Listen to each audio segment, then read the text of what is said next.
यदपाङ्गलवेनैव ब्रह्माद्या स्वपदं येहो महाराजाधिराजानं श्रीनिवासं भजे निशं जन्माद्यस्येतोऽन्वयादितरतश्चार्तेष विघ्नस्वरार्तेने ब्रह्महृदाय आदिकवये मुह्यन्त्यं सूरयः तेजोवारिमृदां यथा विनिमयो यत्र त्रिसर्गो मृषा धाम्ना स्वेन सदा निरस्तकुहकं सत्यं परं धीमहि अशेषवाग्जाड्यमलापहन्त्री नवं नवं स्पष्टस्वाक्प्रदायिनी ममेह जिह्वाग्रसुरङ्गनर्तकी भवप्रसन्नावदने च मे श्रीः अभ्रमं भङ्गरहितं अजडं विमलं सदानन्दतीर्थमतनं भजे तापत्रयापहं पृथ्वीमण्डलमध्यस्थाः पुणबोधमतानुगाः वैष्णवा विष्णुहृदयाः तान् नमस्ते गुरून् मम शास्त्रेषु पारदुष्वानं शास्त्रज्ञेषु च वत्सलं दीनभक्तोद्धारकं सत्यात्मानमितिं भजे आपादमौलिपर्यन्तं गुरूणाम् आकृतिं स्मरेत् तेन विघ्नाः प्रणश्यन्ति सिद्ध्यन्ति च मनोरथाः श्रीगुरुभ्यो नमः हरिः ओम् ಭಾಗವತ ಗ್ರಂಥ ಪ್ರಾಣಿಗಳ ಉದ್ಧಾರಕ್ಕಾಗಿ ಆಗಲೇ ನಿರ್ಮಾಣ ಮಾಡಿರುವಂತಹ ಗ್ರಂಥ. ನಾರದ ಮಹರ್ಷಿಗಳು ತಾವು ಬಂದು ಪ್ರಾರ್ಥನೆಯನ್ನು ಮಾಡಿದಾಗ ಆಗ ವೇದವ್ಯಾಸ ದೇವರು ಈ ದಿವ್ಯವಾದ ಗ್ರಂಥವನ್ನು ರಚನೆ ಮಾಡಿಕೊಟ್ಟಿದ್ದಾರೆ. ಪರಮಶ್ರೇಷ್ಠವಾದಂತಹ ಗ್ರಂಥ, ಪುರಾಣಗಳ ರಾಜ ಎಂಬುದಾಗಿ ಈ ಗ್ರಂಥದ ಹೆಸರು. ಅಂತಹ ಶ್ರೀಮದ್ ಭಾಗವತದ ಮಹಿಮೆಯನ್ನು ನಾವು ಮೊದಲು ಶ್ರವಣ ಮಾಡಿ ತದನಂತರದಲ್ಲಿ ಆ ಭಾಗವತದ ಶ್ರವಣ ಮಾಡೋಣ. ಭಾಗವತದ ಮಹತ್ವವನ್ನು ನಾವು ತಿಳಿದಾಗ ಮಾತ್ರ ನಮಗೆ ಆ ಭಾಗವತದಲ್ಲಿ ರುಚಿ ಎನ್ನುವಂಥದ್ದು ಹುಟ್ಟುತ್ತೆ. ಹಾಗಾಗಿ ಭಾಗವತದ ಮಹತ್ವ ಏನು ಅದನ್ನು ಮೊದಲು ತಿಳಿಯೋಣ. ತುಂಗಭದ್ರಾ ಎಂಬ ಶ್ರೇಷ್ಠವಾದ ನದಿ, ಆ ನದಿ ತೀರದ ಸಮೀಪದಲ್ಲಿ ಪಕ್ಕದಲ್ಲಿ ಆತ್ಮದೇವ ಅಂತ ಒಬ್ಬ ವಿಪ್ರ ಉತ್ತಮವಾದಂತಹ ಜ್ಞಾನವನ್ನು ಪಡೆದಿದ್ದಾನೆ. ಎಲ್ಲ ವೇದಗಳನ್ನು ಮತ್ತು ವೇದಾಂಗಗಳು, ಶಿಕ್ಷಾ, ವ್ಯಾಕರಣ, ಛಂದಸ್ಸು, ನಿರುಕ್ತ, ಕಲ್ಪ ಎಂಬ ವೇದಾಂಗಗಳನ್ನು ಕೂಡ ಚೆನ್ನಾಗಿ ಅಧ್ಯಯನ ಮಾಡಿರುವಂತಹ ಪರಮಧಾರ್ಮಿಕನಾದಂತಹ ಆ ಆತ್ಮದೇವ ಅನ್ನುವಂತಹ ವಿಪ್ರ. ಆ ವಿಪ್ರನಿಗೆ ಎಲ್ಲವೂ ಇತ್ತು, ಆದರೆ ಸಂತಾನ ಇರಲಿಲ್ಲ. ಸಂತಾನ ಇಲ್ಲದೇ ಇದ್ದುದರಿಂದ ಬಹಳ ದುಃಖವನ್ನು ಪಡ್ತಾ ಇದ್ದಾನೆ. ಬಂದಾಗ ಒಬ್ಬ ಯತಿಗಳ ಸಮೀಪದಲ್ಲಿ ತಾನು ಹೋಗಿದ್ದಾನೆ. ಯತಿಗಳ ಸಮೀಪದಲ್ಲಿ ಹೋಗಿ ಆ ಯತಿಗಳ ಸೇವೆಯನ್ನು ಮಾಡಿದಾಗ ಯತಿಗಳು ನಿನಗೆ ಏನು ಬೇಕಪ್ಪ ಅಂತ ಕೇಳಿದಾಗ ಇವನು ಹೇಳಿದ, ನನಗೆ ಸಂತಾನ ಇಲ್ಲ ಸ್ವಾಮಿ, ಅದಕ್ಕೆ ನನಗೆ ಅನುಗ್ರಹ ಮಾಡಬೇಕು, ಶ್ರೇಷ್ಠವಾದ ಸಂತಾನ ಆಗುವಂತೆ ಅಂತ ತಾನು ಕೇಳಿದಾಗ ಯತಿಗಳು ಅವನಿಗೆ ಉತ್ತಮವಾದಂತಹ ಒಂದು ಫಲವನ್ನು ನೀಡಿದ್ದಾರೆ. ಫಲವನ್ನು ನೀಡಿ, ಈ ಫಲವನ್ನು ನೀನು ನಿನ್ನ ಹೆಂಡತಿಗೆ ತಿನ್ನಿಸು, ಅದರಿಂದ ನಿನಗೆ ಶ್ರೇಷ್ಠವಾದಂತಹ ಸಂತಾನ ಆಗುತ್ತೆ ಅಂತ ಯತಿಗಳು ತಾವು ತಿಳಿಸಿದಾಗ ಆತ್ಮದೇವ ಭಾರಿ ವಿಶ್ವಾಸ, ಉನ್ನತ ಪ್ರಾರ್ಥಿತ ಶೇಷ ಸಂಸಾಧಕಂ. ಮಹಾತ್ಮರು ಏನು ಪ್ರಾರ್ಥನೆ ಮಾಡ್ತಾರೆ ದೇವರು ಅದನ್ನು ತಥಾಸ್ತು ಅಂತ ನೀಡ್ತಾನೆ. ಇದು ದೇವರ ವೈಶಿಷ್ಟ್ಯ. ಅದು ಏನು ಕೇಳ್ತಾರೆ ದೊಡ್ಡವರು ಅದನ್ನು ಕೊಟ್ಬಿಡ್ತಾನೆ ಪರಮಾತ್ಮ. ಆ ಒಂದು ವಿಶ್ವಾಸ ಆತ್ಮದೇವನಿಗೆ. ಯತಿಗಳು ಹೇಳಿದ ಮಾತು ಸರ್ವಥಾ ಸುಳ್ಳಾಗೋದಿಲ್ಲ ಅಂತ ಪರಮ ವಿಶ್ವಾಸ. ಆ ವಿಶ್ವಾಸದಿಂದ ತಾನು ಆ ಹಣ್ಣನ್ನು ತಂದು ತನ್ನ ಹೆಂಡತಿಗೆ ನೀಡಿದ್ದಾನೆ. ಹೆಂಡತಿಗೆ ನೀಡಿದಾಗ ಅವರಿಗೆ ಹೇಳ್ತಾ ಇದ್ದಾರೆ, ಇದನ್ನು ನೀನು ಅವಶ್ಯವಾಗಿ ಸ್ವೀಕಾರ ಮಾಡು, ಇದರಿಂದ ನಮಗೆ ಶ್ರೇಷ್ಠವಾದಂತಹ ಸಂತಾನ ಆಗುತ್ತೆ ಅಂತ ಹೇಳಿದಾಗ ಅವಳು ವಿಚಾರ ಮಾಡ್ತಾರೆ, ಫಲಭಕ್ಷೇಣ ಗರ್ಭಸ್ಯಾತ್ ಗರ್ಭೇಣೋದರ ವೃದ್ಧಿತ ಸ್ವಲ್ಪ ಭಕ್ಷಂ ತಥೋ ಶಕ್ತಿರ್ಗ್ರಹ ಕಾರ್ಯಂ ಕಥಂ ಭವೇತ್. ಅವಳು ಹೇಳ್ತಾಳೆ, ಈ ಹಣ್ಣು ತಿಂದರೆ ನನಗೆ ಗರ್ಭಧಾರಣೆ ಆಗುತ್ತೆ, ಗರ್ಭಧಾರಣೆ ಆದರೆ ಉದರ ಅದು ವೃದ್ಧ ಆಗುತ್ತೆ, ದೊಡ್ಡದಾಗುತ್ತೆ, ಆಗ ಮನೆ ಕಾರ್ಯ ಅದೆಲ್ಲ ಮಾಡಲಿಕ್ಕಾಗೋದಿಲ್ಲ, ಸ್ವಲ್ಪನೇ ನಾನು ಆಹಾರ ತಿಂದರೂ ಕೂಡ ಸಾಕು, ಹೊಟ್ಟೆ ತುಂಬಿದಂತೆ ಆಗುತ್ತೆ. ಇದು ಒಂದು. ಆ ಗರ್ಭಿಣಿ ಎಂಬ ಅವಸ್ಥೆ, ಆ ಅವಸ್ಥೆಯಲ್ಲಿ ಅನೇಕ ಕಷ್ಟಗಳನ್ನು ನಾನು ಅನುಭವಿಸಬೇಕಾಗುತ್ತೆ. ಮುಂದೆ ಸಂತಾನ ಪಡೆಯುವಾಗಲೂ ಕೂಡ ಅನೇಕ ಕಷ್ಟ ನನಗೆ ಆಗತ್ತೆ. ಹಾಗಾಗಿ ಇದನ್ನು ಏನಾದರೂ ಮಾಡಬೇಕಲ್ಲ, ಇದನ್ನು ತಿನ್ನಬಾರದು ಅಂತ ಅವಳು ವಿಚಾರ ಮಾಡ್ತಾ ಇದ್ದೆ. ವಿಚಾರ ಮಾಡಿ ತನ್ನ ತಂಗಿಯ ಮುಂದೆ ಈ ಎಲ್ಲ ವಿಷಯವನ್ನು ತಿಳಿಸಿದಾಗ ಅವಳು ಹೇಳ್ತಾಳೆ, ನಾನೂ ಗರ್ಭವತಿ ಇದ್ದೇನೆ, ನನ್ನ ಗಂಡನಿಗೆ ನೀನು ಸಮೃದ್ಧವಾದ ಸಂಪತ್ತನ್ನು ದುಡ್ಡನ್ನು ನೀನು ನೀಡು, ಆಗ ನನ್ನ ಸಂತಾನ ನನ್ನ ಕೂಸೇನಿದೆ ಅದನ್ನು ನಾನು ನಿನಗೆ ಕೊಡ್ತೇನೆ. ಪ್ರತಿನಿತ್ಯವೂ ಬಂದು ನಾನು ಆ ಕೂಸಿನ ಲಾಲನೆ ಪಾಲನೆ ಪೋಷಣೆಯನ್ನು ನಾನು ಮಾಡ್ತಾ ಇರ್ತೇನೆ. 6 ತಿಂಗಳ ಕಾಲ ಈ ರೀತಿಯಾಗಿ ನಾವು ಮಾಡಿದ ನಂತರ, ಷಣ್ಮಾಸ ಕಳೆದ ನಂತರ, 6 ತಿಂಗಳು ಕಳೆದ ನಂತರ ಕೂಸು ತೀರಿ ಹೋಯಿತು ಅಂತ ಹೇಳೋಣ. ಆಗ ನಿನಗೆ ಈ ಸಮಸ್ಯೆನೇ ಇರೋದಿಲ್ಲ. ಆ ಕೂಸನ್ನು ಪುನಃ ನಾನು ನನ್ನ ಹತ್ರ ಇಟ್ಕೊಳ್ತೇನೆ. ಇದರಿಂದ ನಿನ್ನ ಪತಿಗೂ ನಿನ್ನ ಮೇಲೆ ಸಂಶಯ ಬರೋದಿಲ್ಲ. ನಿನ್ನ ಒಂದು ಏನು ಇಷ್ಟೆಲ್ಲ ಕಷ್ಟ ಪಡಬೇಕಲ್ಲಪ್ಪ ಅಂತ ನಿನ್ನ ಏನು ಭಾವನೆ ಇದೆ, ಆ ನಿನ್ನ ಕಷ್ಟನೂ ಪರಿಹಾರ ಆಗುತ್ತೆ, ಸಂತಾನವೂ ಪಡೆದಂತೆ ಆಯಿತು ಅಂತ ಹೀಗೆಲ್ಲ ವಿಚಾರ ಹೇಳಿದಾಗ ಸರಿ ಅಂತಂದರು. ಮತ್ತು ಹಾಗಾದರೆ ಈ ಹಣ್ಣನ್ನು ಏನು ಮಾಡಬೇಕು ಅಂತಂದರೆ ಆಕಳಿಗೆ ತಿನ್ನಿಸು ಅಂತ ಹೇಳ್ತಾ ಇದ್ದಾಳೆ. ಅವರ ಮನೆಯಲ್ಲಿ ಒಂದು ಆಕಳಿತ್ತು, ಆ ಆಕಳಿಗೆ ತಿನ್ನಿಸು ಅಂತ ಹೇಳ್ತಾ ಇದ್ದ. ಆಯಿತು ಅಂತ ಹೇಳಿ ಆಕಳಿಗೆ ಆ ಹಣ್ಣನ್ನು ತಿನ್ನಿಸಿದ್ದಾರೆ. ಆಕಳು ಕಾಲಾಂತರದಲ್ಲಿ ಒಂದು ಕೂಸಿಗೆ ಜನ್ಮವನ್ನು ನೀಡಿದ್ದಾಳೆ. ಆ ಕೂಸು ಎಲ್ಲವೂ ಸಾಮಾನ್ಯರಂತೆ ಇದೆ, ಆದರೆ ಕಿವಿ ಮಾತ್ರ ಆಕಳಿನ ಕಿವಿ ಇರುತ್ತಲ್ಲ ಹಾಗೆ ಇದೆ. ಹೀಗಾಗಿ ಆ ಕೂಸಿನ ಹೆಸರು ಗೋಕರ್ಣ ಅಂತಿತ್ತು. ಇನ್ನು ಈ ಒಬ್ಬ ಆ ತಂಗಿಯ ಮಗ ಏನಿದ್ದಲ್ಲ ಅವನಿಗೆ ಧುಂದುಕಾರಿ ಅಂತ ಹೆಸರಿಟ್ಟಿದ್ದಾರೆ. ಧುಂದುಕಾರಿ ಅಂತ ಹೆಸರಿಟ್ಟಿದ್ದಾರೆ. ಅವನು ಸ್ನಾನ ಶೌಚ ಕ್ರಿಯಾಹೀನ ದುರ್ಭಕ್ಷಿ ಕ್ರೋಧವರ್ಧಿತ ದುಷ್ಪರಿಗ್ರಹ ಕರ್ತಾ ಚ ಶವಹಸ್ತೇನ ಭೋಜನಂ. ಗೋಕರ್ಣ ಮಾತ್ರ ಭಾರೀ ಪಂಡಿತ ಆದ, ಆತ್ಮದೇವನಂತೆ ಎಲ್ಲ ವೇದಗಳನ್ನು ವೇದಾಂಗಗಳನ್ನು ಚೆನ್ನಾಗಿ ಅಧ್ಯಯನ ಮಾಡಿದ್ದಾನೆ. ಆದರೆ ಈ ಧುಂದುಕಾರಿ ಮಾತ್ರ ಸ್ನಾನ ಶೌಚ ಕ್ರಿಯಾಹೀನ. ಮೊದಲು ಹೇಳಿದ್ದೆ ಸ್ನಾನ ಶೌಚ ಕ್ರಿಯಾಹೀನ. ಸ್ನಾನ ಮಾಡ್ತಾ ಇರಲಿಲ್ಲ, ಶೌಚಾಚಾರ ಮಡಿ ಮೇಲಿಗೆ ಇರಲೇ ಇಲ್ಲ.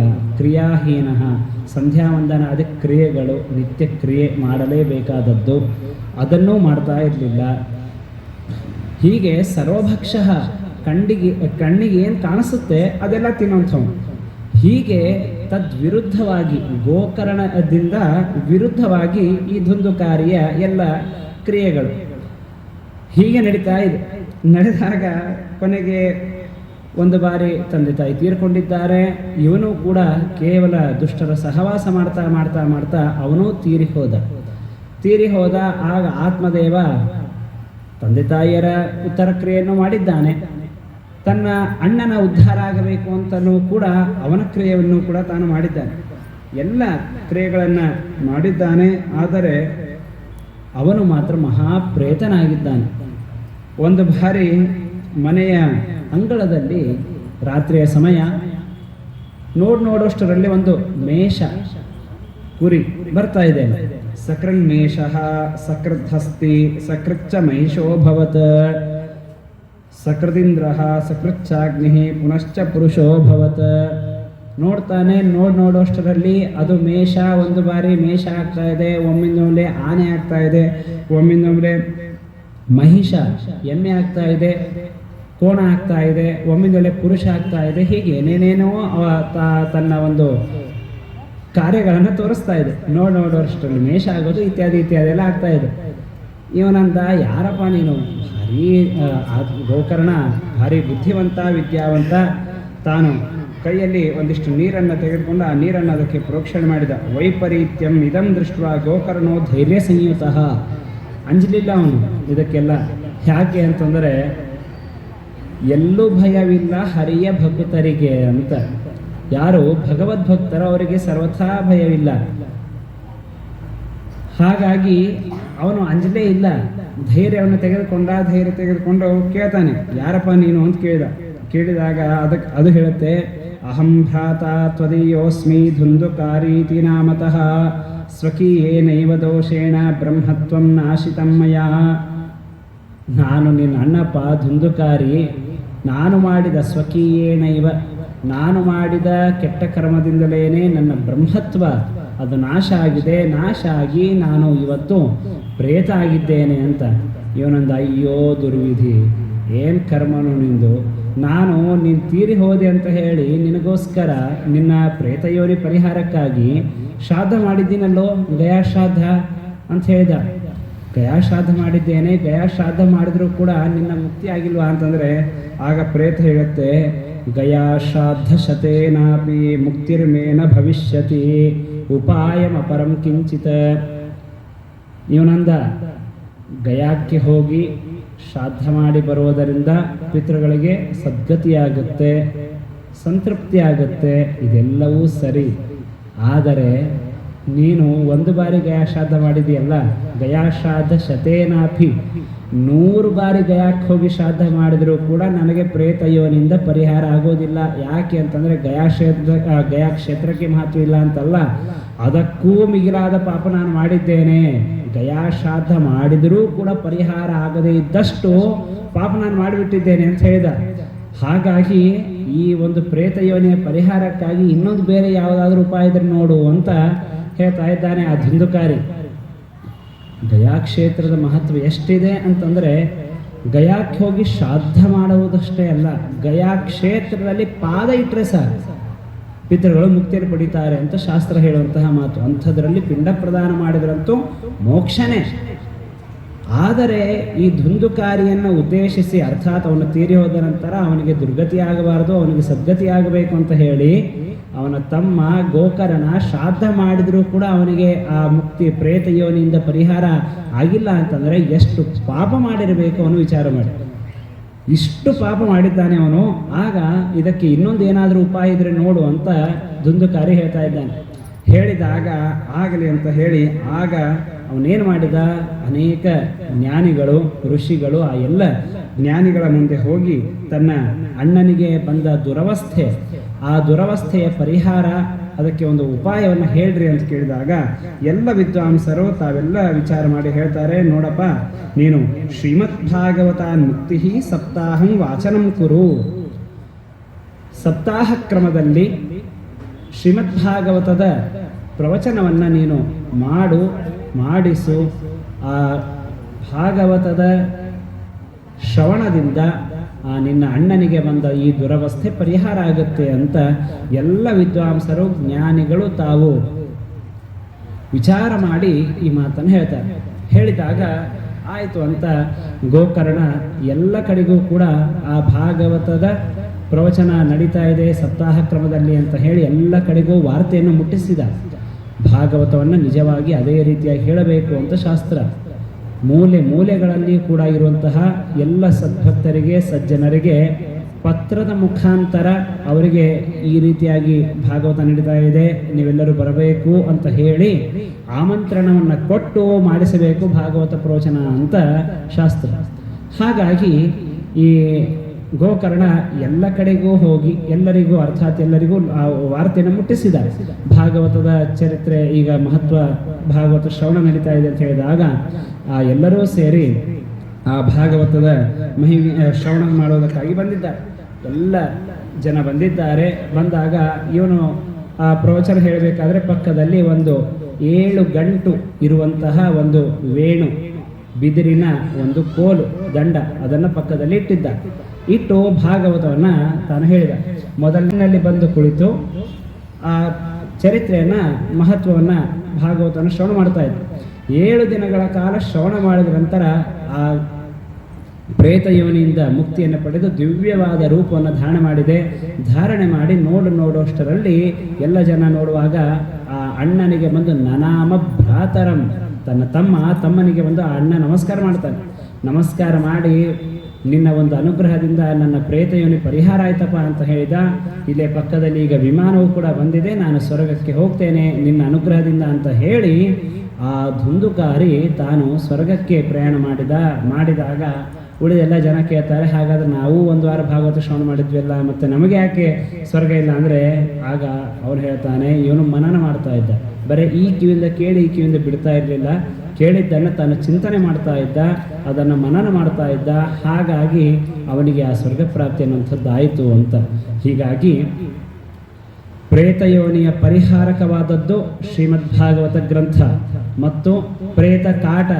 ಈಗೆಲ್ಲ ಅನೇಕ ಕಡೆ ಕೇಳಿರ್ತೀರಲ್ಲ, ಮಾತೃಶಾಪ, ಸ್ತ್ರೀ ಶಾಪ ಮೊದಲಾದ ಶಾಪಗಳು, ಹಾಗೂ ನಾರಾಯಣ ಬಲಿ ಮಾಡ್ರಿ ಅಂತ ಹೇಳಿರ್ತಾರೆ, ನಾಗಬಲಿ ಮಾಡ್ರಿ ಅಂತ ಹೇಳ್ತಾರೆ. ಯಾಕೆ ಅಂತಂದರೆ ಯಾವುದೇ ಒಂದು ಕಾರ್ಯ ಮಾಡಬೇಕು ಅಂತ ಹೇಳಿ ಆ ಕಾರ್ಯದಲ್ಲಿ ತಾನು ಪ್ರವೃತ್ತನಾದರೂ ಕೂಡ ಆ ಕಾರ್ಯ ಯಾವುದೇ ಕಾರ್ಯದಲ್ಲಿ ಇವನು ಕೈ ಹಾಕಿದರೂ ಕೂಡ ಅದು ಸಕ್ಸಸ್ ಆಗ್ತಾನೆ ಇರೋದಿಲ್ಲ. ಯಾಕೆ ಅಂದರೆ ಯಾವುದೋ ಒಂದು ಪ್ರೇತದ ಬಾಧೆ ಇದೆ. ಆ ಪ್ರೇತದ ಬಾಧೆ ಇದ್ದುದರಿಂದಾಗಿ ನಿಮ್ಮ ಯಾವ ಕಾರ್ಯವೂ ಆಗ್ತಾ ಇಲ್ಲ. ಅಂತಹ ಏನು ಜನ ಇದ್ದಾರೆ, ಪ್ರೇತ ಯೋನಿಯ ಪರಿಹಾರ ಮತ್ತು ಪ್ರೇತ ಕಾಟದಿಂದ ಯಾರು ಬಳಲ್ತಾ ಇದ್ದಾರೆ ಅವರಿಗೂ ಕೂಡ ಆ ಪ್ರೇತದ ಕಾಟ ಅನ್ನುವಂಥದ್ದು ಪರಿಹಾರ ಆಗುತ್ತೆ. ಇದು ಭಾಗವತದಲ್ಲಿ ಭಾಗವತವನ್ನು ಶ್ರವಣ ಮಾಡಿದರೆ ಬರುವಂತಹ ಮಹಾತ್ಮೆ ಎಂಬುದಾಗಿ ಹೇಳ್ತಾರೆ. ಯಾರು ಹೇಳ್ತಾರೆ ಈ ಮಾತನ್ನು? ಸ್ವತಃ ವೇದವ್ಯಾಸದೇವರು. ಪದ್ಮಪುರಾಣ ಎಂಬುದಾಗಿ ಇನ್ನೊಂದು ಪುರಾಣ, ಭಾಗವತವೇ ಒಂದು ಪುರಾಣ. ಆ ಭಾಗವತದ ಮಹತ್ವವನ್ನು ಪದ್ಮಪುರಾಣದಲ್ಲಿ ವೇದವ್ಯಾಸದೇವರು ತಿಳಿಸಿಕೊಡ್ತಾ ಇದ್ದಾರೆ. ಅಂದರೆ ವಿಚಾರ ಮಾಡಿ ಭಾಗವತ ಎಷ್ಟು ಶ್ರೇಷ್ಠವಾದದ್ದು ಅಂತ. ಹೀಗೆ ಆ ಪ್ರೇತಯೋನಿ ಪರಿಹಾರಕವಾದದ್ದು. ಇನ್ನೊಂದು ಇದು ಒಂದೇ ಅಷ್ಟೇ ಅಲ್ಲದೆ ನಾರದ ಮಹರ್ಷಿಗಳು, ಸ್ವತಃ ನಾರದ ಮಹರ್ಷಿಗಳು ತಾವು ನೋಡ್ತಾರೆ, ಒಂದು ಕಡೆ ಒಬ್ಬ ಹೆಣ್ಣು ಮಗಳು ತರುಣಿ, ಮುಂದೆ ಇಬ್ಬರು ವೃದ್ಧರು, ಅವರು ಅಳತಾ ಕೂತಿರ್ತಾರೆ. ನಾರದರಲ್ಲಿಂದ ಹಾದು ಹೋಗುವಾಗ ಅವಳು ಕರಿತಾಳೆ ನಾರದರಿಗೆ, ಇಲ್ಲಿ ಬನ್ನಿ ಅಂತ. ಯಾರು ಅಂತಂದರೆ ಅವಳು ಹೇಳ್ತಾಳೆ, ನನ್ನ ಹೆಸರು ಭಕ್ತಿ ಅಂತ ಹೇಳಿ, ಇವರು ನನ್ನ ಮಕ್ಕಳು ಅಂತ. ಇವರಿಗೆ ಆಶ್ಚರ್ಯ ಆಯಿತು. ತಾಯಿ ವೃದ್ಧರಾಗಿರಬೇಕು, ಮಕ್ಕಳು ತರುಣರಾಗಿರಬೇಕು, ಇಲ್ಲಿ ತಾಯಿ ತರುಣರಾಗಿದ್ದಾಳೆ, ಮಕ್ಕಳು ವೃದ್ಧರಾಗಿದ್ದಾರೆ, ಏನು ಅಂತ ಹೇಳಿದಾಗ ಅವಳು ಹೇಳಿದಳು, ನಾನು ಭಕ್ತಿ, ಅಲ್ಲಲ್ಲಿ ಈ ಕಲಿಯುಗದಲ್ಲಿ ಅಲ್ಲಲ್ಲಿ ಸ್ವಲ್ಪ ಭಕ್ತಿ ಇದೆ, ಹೀಗಾಗಿ ನಾನು ತರುಣರಾಗಿದ್ದೇನೆ. ಜ್ಞಾನ ವೈರಾಗ್ಯ ಅಂತ ಇವರಿಬ್ಬರು ನನ್ನ ಮಕ್ಕಳು. ಈಗಿನ ಜನರಿಗೆ ಜ್ಞಾನವೂ ಇಲ್ಲ, ವೈರಾಗ್ಯವೂ ಇಲ್ಲ, ಹೀಗಾಗಿ ಇವರು ವೃದ್ಧರಾಗಿದ್ದಾರೆ ಅಂತ ಹೇಳಿದಾಗ ಇದಕ್ಕೇನಾದರೂ ಒಂದು ಪರಿಹಾರ ನೋಡ್ರಿ ಅಂತ ಹೇಳಿದಾಗ ನಾರದ ಮಹರ್ಷಿಗಳು ಸನತ್ ಕುಮಾರರ ಮುಖಾಂತರ ಭಾಗವತದ ಶ್ರವಣ ಮಾಡಿಸಿದಾಗ ಆ ಜ್ಞಾನ ವೈರಾಗ್ಯ ಇಬ್ಬರೂ ಕೂಡ ತಮ್ಮ ವೃದ್ಧಾಪ್ಯವನ್ನು ಕಳೆದು ಮತ್ತೆ ಪುನಃ ತಾರುಣ್ಯವನ್ನು ಅವರು ಪಡೀತಾರೆ. ತಾರುಣ್ಯವನ್ನು ಪಡೆದಾಗ ಅವಳು ಹೇಳಿರ್ತಾಳೆ, ನಾನು ದ್ರವಿಡ ದೇಶದಲ್ಲಿ ಹುಟ್ಟಿದ್ದೇನೆ, ಕರ್ನಾಟಕದಲ್ಲಿ ಬೆಳೆದಿದ್ದೇನೆ, ಮಹಾರಾಷ್ಟ್ರದಲ್ಲಿ ಅಲ್ಲಲ್ಲಿ ಸ್ವಲ್ಪ ನಾನು ಉತ್ತಮವಾದಂತಹ ತಾರುಣ್ಯ ಪಡೆದಿದ್ದೇನೆ, ಆದರೆ ಗುಜರಾತ್ ಪ್ರಾಂತ್ಯದಲ್ಲಿ ನಾನು ಪೂರ್ಣ ತಾರುಣ್ಯವನ್ನೇ ಕಳೆದುಕೊಂಡಿದ್ದೆ, ಈಗ ಮತ್ತೆ ಅದು ತಾರುಣ್ಯ ಬಂದಿದೆ ಅಂತ ಹೇಳಿದಾಗ ಈ ಭಾಗವತದ ಶ್ರವಣ ಮಾಡಿಸಿದ ಮೇಲೆ ಸನತ್ ಕುಮಾರರು ಹೇಳ್ತಾರೆ, ಯಾರ್ಯಾರು ಮಹಾ ಭಗವದ್ಭಕ್ತರಂತಿದ್ದಾರೆ, ನೀನು ಕರ್ನಾಟಕ, ತಮಿಳುನಾಡು ಇತ್ಯಾದಿಗಳಂತಲ್ಲ, ಎಲ್ಲೆಲ್ಲಿ ಮಹಾ ಭಗವದ್ಭಕ್ತರಿದ್ದಾರೆ ಆ ಎಲ್ಲ ಭಗವದ್ಭಕ್ತರ ಮನಸ್ಸಿನಲ್ಲಿ ನೀನೀಗ ವಾಸ ಮಾಡಬಹುದು ಅಂತ ಹೇಳಿ ಸನತ್ ಕುಮಾರರು ತಾವು ಭಾಗವತದ ಉಪದೇಶ ಮಾಡಿ ಜ್ಞಾನ ವೈರಾಗ್ಯ ವೃದ್ಧಾಪ್ಯವನ್ನು ಹೊಂದಿದ ಜ್ಞಾನ ಮತ್ತು ವೈರಾಗ್ಯ ಏನಿವೆ ಅವುಗಳಿಗೆ ಆ ವೃದ್ಧಾಪ್ಯವನ್ನು ಕಳೆದು ಉತ್ತಮವಾದಂತಹ ತಾರುಣ್ಯವನ್ನು ನೀಡುತ್ತಾರೆ. ಇದು ಭಾಗವತದ ಮಹತ್ವ. ಅಂದರೆ ಭಾಗವತವನ್ನು ಶ್ರವಣ ಮಾಡೋದ್ರಿಂದ ಶ್ರೇಷ್ಠವಾದಂತಹ ಜ್ಞಾನ ಮತ್ತು ವೈರಾಗ್ಯ ಹಾಗೂ ಭಕ್ತಿ ಇದೆಲ್ಲ ಪ್ರಾಪ್ತವಾಗುತ್ತೆ ಎಂಬುದಾಗಿ ಅದರ ಅಭಿಪ್ರಾಯ. ಹೀಗೆ ಆ ಭಾಗವತದ ಮಹತ್ವವನ್ನು ತಿಳಿಸಿಕೊಡ್ತಾ ಇದ್ದಾರೆ. ವೇದವ್ಯಾಸ ದೇವರು ಭಾಗವತದ ಪ್ರಾರಂಭವನ್ನು ತಾವು ಮಾಡ್ತಾ ಮೊದಲಿಗೆ ಮಂಗಳಾಚರಣೆಯನ್ನು ಮಾಡ್ತಾ ಇದ್ದಾರೆ. ಯಾವುದೇ ಒಂದು ಕಾರ್ಯ ಮಾಡಬೇಕಾದರೆ ಮಂಗಳಾಚರಣೆ ಇದು ಅತ್ಯಂತ ಪ್ರಮುಖವಾದದ್ದು. ಯಾಕೆ ಅಂತಂದರೆ ತಾವು ಮಾಡುವ ಕಾರ್ಯ ನಿರ್ವಿಘ್ನವಾಗಿ ಸಮಾಪ್ತಿಯಾಗಬೇಕು ಹಾಗೂ ಆ ಗ್ರಂಥದ ಪ್ರಸಿದ್ಧಿ ಆಗಬೇಕು. ಆ ಒಂದು ಅಭಿಪ್ರಾಯದಿಂದ ಮಂಗಳಾಚರಣೆಯನ್ನು ಮಾಡುವಂಥದ್ದು. ಇಲ್ಲಿ ಮಂಗಳಾಚರಣೆಯಲ್ಲಿ ಮೊದಲಿಗೆ ವೇದವ್ಯಾಸ ದೇವರು ತಾವು ಜನ್ಮಾದ್ಯಸ್ಯ ಎಂಬುದಾಗಿ ತಾವು ಪ್ರಾರಂಭವನ್ನು ಮಾಡ್ತಾ ಇದ್ದಾರೆ. ಜನ್ಮಾದ್ಯಸ್ಯೇತೋನ್ವಯಾದಿತರತಶ್ಚಾರ್ಥೇಶ್ವವಿಘ್ನಸ್ವರಾಟ್ ತೇನೇ ಬ್ರಹ್ಮಹೃದಾಯ ಆದಿ ಕವಯೇ ಮುಹ್ಯಂತಿ ಯಂ ಸೂರಯಃ ತೇಜೋ ವಾರಿ ಮೃದಾಂ ಯಥಾ ವಿನಿಮಯೋ ಯತ್ರ ತ್ರಿಸರ್ಗೋ ಮೃಷಾ ಧಾಮ್ನಾ ಸ್ವೇನ ಸದಾ ನಿರಸ್ತಕುಹಕಂ ಸತ್ಯಂ ಪರಂ ಧೀಮಹಿ. ಯತಃ ಯಾರಿಂದ, ಅಸ್ಯ ಅಂದರೆ ಪ್ರತ್ಯಕ್ಷದಿಂದ ಸಿದ್ಧವಾದ, ಪ್ರತ್ಯಕ್ಷ ಅನುಮಾನ ಆಗಮಗಳಿಂದ ಸಿದ್ಧವಾದ, ಅಸ್ಯ ಈ ಜಗತ್ತಿನ ಜನ್ಮಾದಿ ಸೃಷ್ಟಿ ಸ್ಥಿತಿ ಸಂಹಾರ ನಿಯಮನ ಜ್ಞಾನ ಅಜ್ಞಾನ ಬಂಧ ಮೋಕ್ಷ ಇವುಗಳು ನಡೀತಾ ಇವೆಯೋ ಅದು ನಮ್ಮಿಂದ ಹೇಗೆ ಕಾಣಿಸ್ತಾ ಇದೆ, ಅದು ನಮ್ಗೆ ಹೇಗೆ ಗೊತ್ತಾಯಿತು ಅಂದರೆ ಅನ್ವಯಾತ್, ಆಗಮ ಶ್ರುತಿ ಅನುಮಾನ ಇತ್ಯಾದಿಗಳಿಂದ ಅದು ನಮಗೆ ಸಿದ್ಧ ಆಗಿದೆ. ಅರ್ಥೇಶು ಅಭಿಜ್ಞ, ಪ್ರತಿಯೊಂದು ಪದಾರ್ಥದ ಪರಿಪೂರ್ಣವಾದ ಜ್ಞಾನ ಆ ಪರಮಾತ್ಮನಿಗೆ ಇದೆ. ಮತ್ತು ಅವನೆಂಥವನು ಅಂದರೆ ಸ್ವರಾಟ್, ಸ್ವತಂತ್ರನಾಗಿದ್ದಾನೆ. ಅವನು ತಾನು ಸುಖವಾಗಿರಬೇಕು ಅಂತ ಆದರೆ ಮತ್ತೊಬ್ಬರ ಅವಶ್ಯಕತೆ ಅವನಿಗೆ ಇಲ್ಲ. ಹಾಗಾಗಿ ಅವನಿಗೆ ಸ್ವರಾಟ್ ಅಂತ ಕರೀತಾರೆ. ನಾವೆಲ್ಲ ಸುಖವಾಗಿರಬೇಕು ಅಂತಂದರೆ ನಮಗೆ ಮತ್ತೊಂದರ ಅಪೇಕ್ಷೆ ಇದೆ. ಆದರೆ ಪರಮಾತ್ಮ ಮಾತ್ರ ಅವನು ತಾನು ಆನಂದದಿಂದ ಇರಬೇಕು ಅಂತಂದರೆ ಮತ್ತೊಬ್ಬರ ಅವಶ್ಯಕತೆ ಸರ್ವಥಾ ಇಲ್ಲವೇ ಇಲ್ಲ ಅವನಿಗೆ. ಹಾಗಾಗಿ ಪರಮಾತ್ಮನಿಗೆ ಸ್ವರಾಟ್ ಅಂತ ಕರೆದಿದ್ದಾರೆ. ಅಂತಹ ಪರಮಾತ್ಮ ತಾನು ಈ ಜಗತ್ತಿನ ಸೃಷ್ಟಿಯಾದಿಗಳನ್ನು ಮಾಡ್ತಾ ಇದ್ದಾನೆ ಅಂತ ಹೇಳ್ತಾ ಇದ್ದಾರೆ. ಅದು ಹೇಗೆ ಗೊತ್ತಾಯಿತು ಅಂತಂದರೆ, ತೇನೇ ಬ್ರಹ್ಮ ಹೃದಯ ಆದಿ ಕವಯೇ. ಆದಿ ಕವಿ ಅಂದರೆ ಬ್ರಹ್ಮದೇವರು. ಆ ಬ್ರಹ್ಮದೇವರಿಗೆ ತಾನು ಬ್ರಹ್ಮ ತೇನೆ, ಬ್ರಹ್ಮ ಅಂದರೆ ವೇದಗಳು, ಆ ವೇದಗಳನ್ನು ತೇನೆ ಅಂದರೆ ತನು ವಿಸ್ತಾರೆ ಎನ್ನುವಂತಹ ಧಾತು. ಆ ಧಾತುವಿನಿಂದ ತೇನೆ ಅಂತಂದರೆ ಆ ಬ್ರಹ್ಮದೇವರಿಗೆ ತಾನು ವೇದಗಳನ್ನು ಉಪದೇಶ ಮಾಡಿದ್ದಾನೆ. ಸೃಷ್ಟಿಕರ್ತರಾದವರು ಯಾರು? ಬ್ರಹ್ಮದೇವರು. ಅಂಥ ಬ್ರಹ್ಮದೇವರಿಗೂ ಕೂಡ ಮೊದಲಿಗನು ಪರಮಾತ್ಮ ನಾರಾಯಣ. ಹಾಗಾಗಿ ತನ್ನ ಬುದ್ಧಿಸ್ಥವಾದ ಎಲ್ಲ ವೇದಗಳನ್ನು ಆ ಬ್ರಹ್ಮದೇವರಿಗೆ ಪರಮಾತ್ಮ ತಾನು ಉಪದೇಶ ಮಾಡಿದ್ದಾನೆ. ಮುಷ್ಯಂತಿ ಎಂ ಸೂರಯ. ಸೂರ್ಯ ಅನ್ನುವಂತಹ ಶಬ್ದಕ್ಕೆ ಜ್ಞಾನಿಗಳು ಅಂತರ್ಥ. ಅಂತಹ ಜ್ಞಾನಿಗಳು ಕೂಡ ಆ ಪರಮಾತ್ಮನ ಬಗ್ಗೆ ಸಂಪೂರ್ಣವಾಗಿ ತಿಳಿಯಲು ಸಾಧ್ಯ ಇಲ್ಲ. ಅದಕ್ಕೆ ಮುಷ್ಯಂತಿ ಅಂತ ಹೇಳ್ತಾ ಇದ್ದಾರೆ. ಅಂತಹ ಪರಮಾತ್ಮ ಈ ಜಗತ್ತಿನ ಸೃಷ್ಟಿಯಾದಿಗಳನ್ನು ಮಾಡ್ತಾ ಇದ್ದಾನೆ. ಮೇಲೆ ಹೇಳಿದ್ರಲ್ಲ, ಅಸ್ಯ ಜನ್ಮಾದಿ, ಈ ಜಗತ್ತಿನ ಸೃಷ್ಟಿ ಸ್ಥಿತಿ ಸಂಹಾರ ನಿಯಮನ ಇವೆಲ್ಲ ಪರಮಾತ್ಮ ಮಾಡ್ತಾನೆ. ಇಲ್ಲಿ ಒಂದು ಪ್ರಶ್ನೆ, ಪರಮಾತ್ಮ ಜಗತ್ತಿನ ಸೃಷ್ಟಿಯಾದಿಗಳನ್ನು ಮಾಡ್ತಾನೆ, ಸೃಷ್ಟಿ ಸ್ಥಿತಿ ಇತ್ಯಾದಿಗಳನ್ನು ಮಾಡ್ತಾನೆ. ಆ ಪರಮಾತ್ಮನಿಗೆ ಈ ಜಗತ್ತಿನ ಸೃಷ್ಟಿಯಾದಿಗಳನ್ನು ಮಾಡಬೇಕಾದರೆ ಏನಾದರೂ ಅಪೇಕ್ಷೆ ಇದೆಯಾ, ಏನಾದರೂ ಪ್ರಯೋಜನ ಇದೆಯಾ ಅಂತ. ಪ್ರಯೋಜನ ಇದೆಯೋ ಇದ್ದು ಈ ಜಗತ್ತಿನ ಸೃಷ್ಟಿಯಾದಿಗಳನ್ನು ಮಾಡ್ತಾನೋ, ಪ್ರಯೋಜನ ಇಲ್ಲದೆ ಸೃಷ್ಟಿಯಾದಿಗಳನ್ನು ಮಾಡ್ತಾನೋ. ಪ್ರಯೋಜನ ಇರಲಿಲ್ಲ, ಪ್ರಯೋಜನ ಇಲ್ಲ, ಹಾಗಾಗಿ ಸೃಷ್ಟಿ ಮಾಡ್ತಾನೆ ಅಂತ ಹೇಳಿದ್ರೆ ಅದು ಸಾಧ್ಯನೇ ಇಲ್ಲ. ಪ್ರಯೋಜನ ಇಲ್ಲದೆ ಪ್ರಯೋಜನ ಮನುದ್ದಿಶ್ಯ ನಮಂದೋಪಿ ಪ್ರವರ್ತತೆ. ಪ್ರಯೋಜನ ಇಲ್ಲದೆ ಯಾವ ವ್ಯಕ್ತಿಯೂ ಕೂಡ, ಅತೀ ದಡ್ಡನಾದ ವ್ಯಕ್ತಿಯೂ ಕೂಡ ಯಾವ ಕಾರ್ಯದಲ್ಲಿ ಪ್ರವರ್ತನ ಆಗೋದಿಲ್ಲ. ನಾವೆಲ್ಲ ಉದ್ಯೋಗಕ್ಕೆ ಹೋಗ್ತೇವೆ, ಯಾಕೆ? ಸಂಬಳ ಕೊಡ್ತಾರೆ, ಸಂಬಳದಿಂದ ನಮ್ಮ ಜೀವನ ನಿರ್ವಹಣೆ ಆಗುತ್ತೆ, ಹೀಗಾಗಿ ನಾವು ಉದ್ಯೋಗ ಮಾಡ್ತೇವೆ. ಹೀಗಾಗಿ ಯಾವುದೇ ಒಂದು ಕಾರ್ಯ ಮಾಡಬೇಕಾದರೆ ಪ್ರಯೋಜನ ಇದೆ. ಪ್ರಯೋಜನ ಇಲ್ಲದೆ ಯಾವ ಕಾರ್ಯವೂ ನಡೆಯೋದೇ ಇಲ್ಲ. ಹಾಗಾದರೆ ದೇವರು ಜಗತ್ತಿನ ಸೃಷ್ಟಿಯನ್ನು ಮಾಡ್ತಾನೆ ಅಂತಂದ್ರೆ ಅವನಿಗೆ ಏನೋ ಒಂದು ಪ್ರಯೋಜನ ಇದೆ ಅಂತ ಆಯಿತು. ಪ್ರಯೋಜನ ಇದ್ದೇ ಹೀಗಾಗಿ ಮಾಡ್ತಾ ಇದ್ದಾನೆ. ಪ್ರಯೋಜನ ಇದೆ ಅಂತ ಆದರೆ ಅವನು ಅಪೂರ್ಣ ಅಂತ ಆದ. ಯಾಕೆ ಅಪೂರ್ಣ ಅಂತಂದರೆ ಇಷ್ಟೊತ್ತವನಿಗೆ ಏನೂ ಇರಲಿಲ್ಲ, ಈಗ ಜಗತ್ತಿನ ಸೃಷ್ಟಿಯನ್ನು ಮಾಡಿದ. ಜಗತ್ತಿನ ಸೃಷ್ಟಿಯನ್ನು ಮಾಡಿದ ಮೇಲೆ ಅವನು ಪರಿಪೂರ್ಣ ಅಂತ ಆದ. ಅಂತ ಆದಮೇಲೆ ಅವನು ಅಪೂರ್ಣ ಅಂತ ಆದ, ಪರಿಪೂರ್ಣ ಅಂತ ಆಗಲಿಲ್ಲ. ಹಾಗಾಗಿ ಮತ್ತೆ ಪರಮಾತ್ಮ ಇಲ್ಲಿ ಜಗತ್ತಿನ ಸೃಷ್ಟಿಯನ್ನು ಮಾಡ್ತಾನಲ್ಲ, ಹಾಗಾಗಿ ಇದೇನಾಯಿತು ಅಂದರೆ ಮಾಯಾಮಯಿ. ಇದು ಸುಮ್ಮನೆ ಈ ಐಂದ್ರಜಾಲಿಕ ವಿದ್ಯೆ, ಮ್ಯಾಜಿಕ್ ಮಾಡೋರೆಲ್ಲ ನೋಡೋಷ್ಟರಲ್ಲಿ ಒಂದು ಕೈಯಲ್ಲಿ ಒಂದು ಕರವಸ್ತ್ರ ಇರುತ್ತೆ, ಚಿಕ್ಕದಾದ ಕರವಸ್ತ್ರ. ಆ ಕರವಸ್ತ್ರದಿಂದ ಪಾರಿವಾಳ ಮಾಡ್ತಾರೆ, ತಕ್ಷಣದಲ್ಲಿ ದಂಡ ಮಾಡ್ತಾರೆ, ತಕ್ಷಣದಲ್ಲಿ ದುಡ್ಡು ಮಾಡ್ತಾರೆ, ಏನೇನೋ ಮಾಡ್ತಾರೆ. ಆದರೆ ಅದ್ಯಾವುದು ಸತ್ಯವಾ? ಅಲ್ಲ, ಅದು ಮಾಯಾಮಯಿ, ಕೇವಲ ಒಂದು ಮಾಯೆ ಮಾತ್ರ. ಹಾಗೆ ಪರಮಾತ್ಮ ಈ ಜಗತ್ತಿನ ಸೃಷ್ಟಿಯಾದಿಗಳನ್ನು ಮಾಡ್ತಾನೆ, ಪ್ರಯೋಜನ ಇಟ್ಕೊಂಡು ಮಾಡ್ತಾನೋ ಅಥವಾ ಇಲ್ಲದೆ ಮಾಡ್ತಾನೋ ಅಂತ ಎರಡು ಪ್ರಶ್ನೆಗಳನ್ನು ಮಾಡಿಕೊಂಡು, ಪ್ರಯೋಜನ ಇದೆ ಅಂತಾದರೆ ಅವನು ಅಪೂರ್ಣ ಅಂತ ಅದ, ಪ್ರಯೋಜನ ಇಲ್ಲ ಅಂತಾದರೆ ಪ್ರಯೋಜನ ಇಲ್ಲದೆ ಇರುವಂತಹ ಕಾರ್ಯ ದೇವರು ಮಾಡ್ಲಿಕ್ಕೆ ಸಾಧ್ಯ ಆದರೆ ಹೇಗೆ ಅಂತಂದರೆ ಅದಕ್ಕೆ ಹೇಳ್ತಾರೆ ತೇಜೋವಾರಿ ಮೃತ ಯಥಾ ವಿನಿಮಯ. ದೇವರು ಈ ಜಗತ್ತಿನ ಸೃಷ್ಟಿಯಾದಿಗಳನ್ನು ಮಾಡೋದು ಇದು ಕೇವಲ ದೇವಶೇಷ ಸ್ವಭಾವೋಯಂ ಆಪ್ತಕಾಮಸ್ಯ ಕಾಸ್ಪೃಹ. ಇದು ಅವನ ಸ್ವಭಾವ. ಕೆಲವು ಜನ ನದಿಯಲ್ಲಿ ಈಜಾಡೋಕೆ ಅಂತ ಹೋಗಿರ್ತಾರೆ.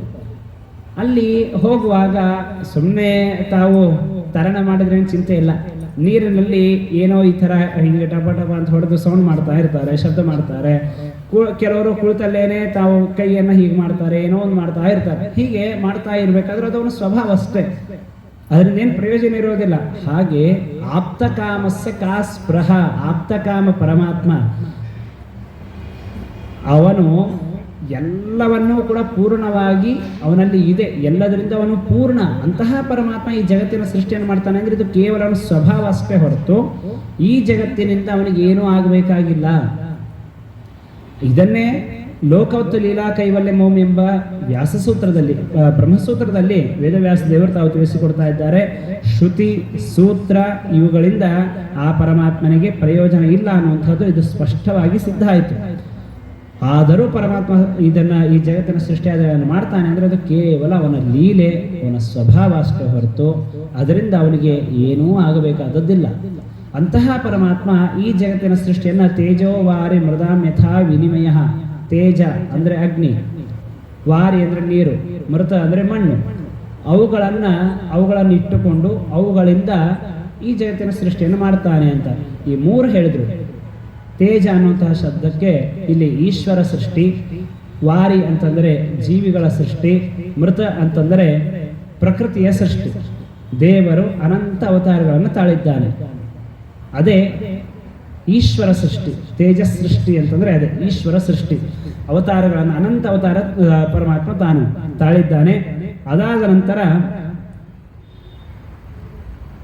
ಮುಂದೆ ನೀರಿನ ಒಂದು ಉಪಲಕ್ಷಣತೆಯ ಜೀವಿಗಳ ಸೃಷ್ಟಿ ಅಂತ ತಿಳಿಸ್ಕೊಡ್ತಾ ಇದ್ದಾರೆ. ಒಂದು ದೀಪ ಇದೆ, ಅನಾದಿ ಕಾಲದಿಂದ ಅದು ನಡೀತಾ ಇದೆ. ಆ ದೀಪದಿಂದ ನೀವು 1000 ದೀಪಗಳನ್ನು ಹಚ್ಚಬಹುದು. ಹಾಗೆ ಮೂಲ ನಾರಾಯಣ ರೂಪ, ಆ ಮೂಲ ನಾರಾಯಣ ರೂಪದಿಂದ ಮತ್ಸ್ಯಾದಿ ಅನಂತ ಅವತಾರಗಳನ್ನು ಪರಮಾತ್ಮ ತಾಳಿದ್ದಾನೆ. ಇದು ಈಶ್ವರ ಸೃಷ್ಟಿ. ಅದಾದ ನಂತರ ಜೀವಿಗಳ ಸೃಷ್ಟಿ ನೀರನ್ನು ಉಪಲಕ್ಷಣವಾಗಿ ಇಲ್ಲಿ ಇಟ್ಟುಕೊಂಡಿದ್ದಾರೆ. ಆ ನೀರನ್ನು ಹೇಗೆ ಅಂತಂದರೆ 10 ಪಾತ್ರೆಗಳಲ್ಲಿ ಚಂದ್ರನ ಬಿಂಬ ಬಿದ್ದಿರುತ್ತೆ. ಒಂದು ಸಣ್ಣ ಪಾತ್ರೆಯಲ್ಲಿಯೂ ಚಂದ್ರನ ಬಿಂಬ ಬೀಳುತ್ತೆ. ಚಂದ್ರ ಇಷ್ಟೇನಾ ಹೇಳಕ್ ಸಾಧ್ಯ ಇಲ್ಲ. ದೊಡ್ಡ ಪಾತ್ರೆ ಇರುತ್ತೆ, ಅಲ್ಲಿಯೂ ಚಂದ್ರನ ಬಿಂಬ ಬಿದ್ದಿರುತ್ತೆ. ದೇವರು ಚಂದ್ರ, ನಾನು ಅನ್ಕೊಂಡಿದ್ದೆ ಇಷ್ಟೇ ಇದ್ದಾನೆ, ಹಾಗಲ್ಲ, ಇಷ್ಟು ದೊಡ್ಡವನು ಅಂತ ಹಾಗೆ ಹೇಳಿಕೆ ಸಾಧ್ಯವೇ ಇಲ್ಲ. ಹಾಗೆ ದೇವರು ಬಿಂಬ, ನಾವು ಅವನ ಪ್ರತಿಬಿಂಬ, ಜೀವಿಗಳು ಆ ಜೀವಿಗಳ ಪ್ರತಿಬಿಂಬವನ್ನು ಇಟ್ಟುಕೊಂಡು, ಅರ್ಥಾತ್ ಜೀವಿಗಳು ಪ್ರತಿಬಿಂಬ ಅನ್ನುವಂತಹ ವಿಷಯವನ್ನು ತಿಳಿಸೋದಕ್ಕಾಗಿ ಇಲ್ಲಿ ವಾರಿ ಅಂತ ಹೇಳಿ ಇದು ಜೀವಿಗಳ ಸೃಷ್ಟಿ ಅಂತ ಹೇಳ್ತಾರೆ. ಅದಾದ ನಂತರ ಮಣ್ಣನ್ನು ಇಟ್ಟುಕೊಂಡು, ಅದನ್ನು ಪ್ರಧಾನವಾಗಿ ಇಟ್ಟುಕೊಂಡು ಜಗತ್ತಿನ ಎಲ್ಲ ಪ್ರಕೃತಿಯ ಸೃಷ್ಟಿಯನ್ನು ಪರಮಾತ್ಮ ಮಾಡ್ತಾನೆ. ಒಬ್ಬ ಕುಂಬಾರ ಮಣ್ಣನ್ನು ತೆಗೆದುಕೊಂಡು ಆ ಮಣ್ಣಿನಿಂದ ಒಂದು ಘಟವನ್ನು ನಿರ್ಮಾಣ ಮಾಡಿದ. ಹೇಗೋ ಹಾಗೆ ಪರಮಾತ್ಮ ಮೂಲ ಪ್ರಕೃತಿ, ಆ ಮೂಲ ಪ್ರಕೃತಿಯಿಂದ ಈ ಜಗತ್ತಿನ ಸೃಷ್ಟಿಯನ್ನು ಮಾಡ್ತಾ ಇದ್ದಾನೆ ಎಂಬುದಾಗಿ ತಿಳಿಸಿಕೊಡ್ತಾ ಇದ್ದಾರೆ. ಹೀಗೆ ಇದ್ದಾಗ ಇದರ ಮೇಲೆ ಒಂದು ಪ್ರಶ್ನೆ, ತೇಜಃ ಕಾರ್ಯಂ ಕೇಶೋಂಡ್ರಕಾದಿ. ಮನೆಯಲ್ಲಿ ಬೆಳಕು ಬರಬೇಕು ಅಂತ ಹೇಳಿ ಬೆಳಕಿಂಡಿ ಅಂತ ಇಟ್ಟಿರ್ತಾರೆ. ಅಲ್ಲಿ ಬಿಸಿಲು ಬೀಳ್ತಾ ಇರುತ್ತೆ. ಅಲ್ಲಿಂದ ಬಿಸಿಲು ಮನೆಯಲ್ಲಿ ಬರುವಾಗ ಅಲ್ಲಿ ಸಣ್ಣ ಕಣಗಳು ಏನೋ ಬಿದ್ದಂತೆ ಕಾಣಿಸ್ತಾ ಇದೆ. ಸಮೀಪದಲ್ಲಿ ಹೋಗಿ ನೋಡಿದ್ರೆ ಏನೋ ಬಿದ್ದಿರೋದಿಲ್ಲ, ಆದರೆ ಬಿದ್ದಂತೆ ಕಂಡಿದ್ದಂತೂ ಸತ್ಯ. ಹಾಗಾಗಿ ಅದು ಸುಳ್ಳು. ಏನೋ ಬೀಳ್ತಾ ಇದೆ, ಅದರಲ್ಲಿ ಬಿದ್ದಿಲ್ಲ ಅಂತಂದ್ರೆ ಅದು ಸುಳ್ಳು. ನನ್ನ ಕಣ್ಣಿಗೆ ಅದು ಕಾಣಿಸಿದ್ದೇನಿದೆ ಅದು ಸುಳ್ಳು, ಮಿಥ್ಯ.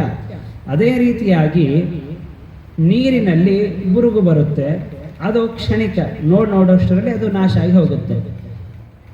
ಮಣ್ಣು ಘಟ ಆಗಿ ಪರಿಣಾಮ ಹೊಂದುತ್ತೆ. ಒಂದು ಮಣ್ಣು, ಆ ಮಣ್ಣನ್ನು ಚೆನ್ನಾಗಿ ಹದ ಮಾಡಿ ಅದಕ್ಕೆ ಏನು ಬೇಕು, ಚಕ್ರ, ದಂಡ ಇತ್ಯಾದಿಗಳೆಲ್ಲ ತಂದು ಅದರಿಂದ ಒಂದು ಘಟ ಅಂತ ಮಾಡಿದಾಗ ಆ ಘಟವು ಕೂಡ ಶಾಶ್ವತವ, ಅನಂತ ಕಾಲದವರೆಗೆ ಇರುತ್ತಾ? ಅದು ಇಲ್ಲ. ಕೆಲವು ಕಾಲ ಇದ್ದು ಆಮೇಲೆ ಅದು ಕೂಡ ನಷ್ಟ ಆಗಿ ಹೋಗುತ್ತೆ. ಆದ್ದರಿಂದ ಏನಾಯಿತು ಅಂತೂ ಅದೆಲ್ಲವೂ ಕೂಡ ಮಿಥ್ಯ ಅಂತಾಯಿತು, ಸುಳ್ಳು ಅಂತಾಯಿತು. ಸುಳ್ಳು ಅಂತಂದ್ರೆ ಏನೋ ಶಾಶ್ವತ ಅಲ್ಲ ಅಂತ ಅರ್ಥ ಆಯಿತು. ಹಾಗೆ ಈ ಜಗತ್ತಿನ ಸೃಷ್ಟಿ ಇದೆಲ್ಲ ನಡೀತಾ ಇದೆಯಲ್ಲ, ಹೀಗಾಗಿ ಇದು ಕೂಡ ಮಿಥ್ಯ ಅಂತ ಆದರೆ ಮಾಯಾಮಯಿ ಸೃಷ್ಟಿ, ಈ ಜಗತ್ತಿನ ಸೃಷ್ಟಿಯು ಕೂಡ ಇದು ಮಾಯಾಮಯಿ ಅಂತಂದ್ರೆ ಅದಕ್ಕೆ ಹೇಳ್ತಾರೆ ಧಾಮ್ನಾಸ್ವೇನ. ಪರಮಾತ್ಮ ತನ್ನ ಶಕ್ತಿಯಿಂದ, ಸ್ವರೂಪ ಜ್ಞಾನ, ಆ ಸ್ವರೂಪ ಜ್ಞಾನದ ಮಹಿಮೆಯಿಂದ ಪರಮಾತ್ಮ ಈ ಜಗತ್ತಿನ ಸೃಷ್ಟಿಯನ್ನು ಮಾಡಿದ್ದಾನೆ. ಹೀಗಾಗಿ ಇದು ಮಾಯಾಮಯ ಅಲ್ಲ, ಇದು ಮಿಥ್ಯಾವಾದದ್ದಲ್ಲ, ಇದು ಪರಮ ಸತ್ಯವಾದದ್ದು. ಮತ್ತೆ ಅವನು ಎಂಥವನು ಅಂತಂದ್ರೆ, ಪರಮಾತ್ಮ ಇಲ್ಲಿ ಸೃಷ್ಟಿಯನ್ನು ಮಾಡಿದಲ್ಲ ಮೃಷ, ಅವನಿಗೆ ಇದರಿಂದ ಏನು ಪ್ರಯೋಜನ ಇಲ್ಲ. ಸುಮ್ಮನೆ ನಮಗೋಸ್ಕರ ಮಾಡ್ತಾನೆ ಹೊರತು ಸ್ವಾರ್ಥ ಅವನಿಗೆ ಸ್ವತಃ ಯಾವ ಪ್ರಯೋಜನ ಅನ್ನುವಂಥದ್ದಿಲ್ಲ. ಸದಾ ನಿರಸ್ತ ಕುಹಕಂ, ಯಾವುದೇ ವಿಧವಾದಂತಹ ದೋಷಗಳು ಆ ಪರಮಾತ್ಮನಿಗೆ ಇಲ್ಲ. ಅಂತಹ ಪರಮಾತ್ಮ ತಾನು ಈ ಜಗತ್ತಿನ ಸೃಷ್ಟಿಯನ್ನು ಮಾಡಿದ ಅಂತ ಹೇಳಿ. ಈಗ ಇದರ ಮೇಲೆ ಮತ್ತೆ ಒಂದು ಪ್ರಶ್ನೆ, ಪರಮಾತ್ಮ ನಿರಸ್ತ ಕುಹಕ, ದೋಷಗಳು ಪರಮಾತ್ಮನಲ್ಲಿ ಇಲ್ಲ, ಅವನು ಈ ಜಗತ್ತಿನ ಸೃಷ್ಟಿಯನ್ನು ಮಾಡಿದ ಅಂತ ಆದರೆ, ಹಾಗಾದರೆ ಸದಾ ಅಂತ ಹೇಳಿದ್ರು. ಇಲ್ಲಿ ಸದಾ ಅಂತ ಯಾಕೆ ಹೇಳಿದ್ರು ಅಂತಂದ್ರೆ, ಮುಕ್ತರಿರ್ತಾರೆ, ಮುಕ್ತರು ಸಂಸಾರದ ಅವಸ್ಥೆಯಲ್ಲಿ ಇದ್ದಾಗ ಅವರಿಗೆಲ್ಲ ದೋಷಗಳು ಇದ್ದೇ ಇದೆ, ಆದರೆ ಮುಕ್ತರಾದಾಗ ಅವರಿಗೆ ಯಾವ ದೋಷಗಳಿಲ್ಲ. ಹಾಗೆ ಪರಮಾತ್ಮನೂ ಕೂಡ ಮೊದಲು ಅವನಲ್ಲಿ ದೋಷಗಳಿದ್ದು ಆಮೇಲೆ ಜಗತ್ತಿನ ಸೃಷ್ಟಿ ಮಾಡಿದ ಮೇಲೆ ಅವನಿಗೆ ದೋಷಗಳು ಹೋಯ್ತಾ ಅಂತ ಈ ರೀತಿಯಾಗಿ ಪ್ರಶ್ನೆ ಬಂದರೆ ಅದಕ್ಕೆ ಸದಾ ಅಂತ ಹೇಳಿದ್ರು. ಮುಕ್ತರಂತೆ ಮುಕ್ತರಿಗೆ ಈಗ ಯಾವ ದೋಷಗಳಿಲ್ಲ, ಆದ್ರೆ ಮೊದಲು ದೋಷಗಳಿತ್ತು. ಹಾಗೆ ಪರಮಾತ್ಮನಿಗೂ ಓಹೋ ಮೊದಲು ದೋಷಗಳಿದ್ದು ಈಗ ದೋಷ ಇಲ್ಲ ಅಂತ ಅಲ್ಲವೇ ಇಲ್ಲ. ಎಂದಿಗೂ ಪರಮಾತ್ಮನಲ್ಲಿ ದೋಷಗಳು ಇಲ್ವೇ ಇಲ್ಲ. ದೋಷಗಳಲ್ಲ, ದೋಷದ ಸ್ಪರ್ಶ, ಲೇಷ ಅಂದ್ರೆ ಟಚ್, ದೋಷದ ಸ್ಪರ್ಶವೂ ಕೂಡ ಪರಮಾತ್ಮನಿಗೆ ಇಲ್ಲ. ಹಾಗಾಗಿ ಸದಾ ನಿರಸ್ತ ಕುಹಕಂ ಅಂತ ಹೇಳಿ ಸತ್ಯಂ, ಪರಮಾತ್ಮ ಸತ್ಯವಾದಂತಹ ಉತ್ತಮ, ಸತ್ ಅನ್ನುವಂತಹ ಶಬ್ದಕ್ಕೆ ಸತ್ ಶಬ್ದ ಉತ್ತಮಂ ಬ್ರೂಯಾತ್ ಅಂತ ತಿಳಿಸಿದಂತೆ ಸತ್ ಶಬ್ದಕ್ಕೆ ಉತ್ತಮ ಅಂತ ಅರ್ಥ. ಆ ಉತ್ತಮವಾದಂತಹ ಜ್ಞಾನ ಮತ್ತೆ ಆನಂದದಿಂದ ಪೂರ್ಣನಾದಂಥವನು ಪರಮಾತ್ಮ. ಹೀಗಾಗಿ ಪರಮಾತ್ಮನಿಗೆ ಸತ್ಯ ಅಂತ ಕರೀತಾರೆ. ಇನ್ನೊಂದು ಅರ್ಥ ಸತ್ ಅನ್ನುವಂತಹ ಶಬ್ದಕ್ಕೆ ಮುಕ್ತಿ, ಉತ್ತಮವಾದಂತಹ ಸುಖ. ಆ ಸುಖವನ್ನ ಪರಮಾತ್ಮ ತಾನು ನಮಗೆ ನೀಡ್ತಾನೆ. ಸಂಸಾರಾವಸ್ಥೆಯಲ್ಲಿದ್ದಾಗ ಸಂಸಾರಿಗಳಿಗೆ, ಮುಕ್ತರಾದಂತಹ ಜೀವಿಗಳಿಗೂ ಕೂಡ ತಾನು ಸುಖವನ್ನ ನೀಡ್ತಾನೆ. ಹೀಗಾಗಿ ಪರಮಾತ್ಮನಿಗೆ ಸತ್ಯ ಅಂತ ಕರೀತಾರೆ. ಅಲ್ಲಿ 3 ಶಬ್ದ ಇದೆ, ಸತ ತಿ ಯ. ಹೀಗಾಗಿ ಆಗ ಆದದ್ದು ಸತ್ಯ ಅಂತ.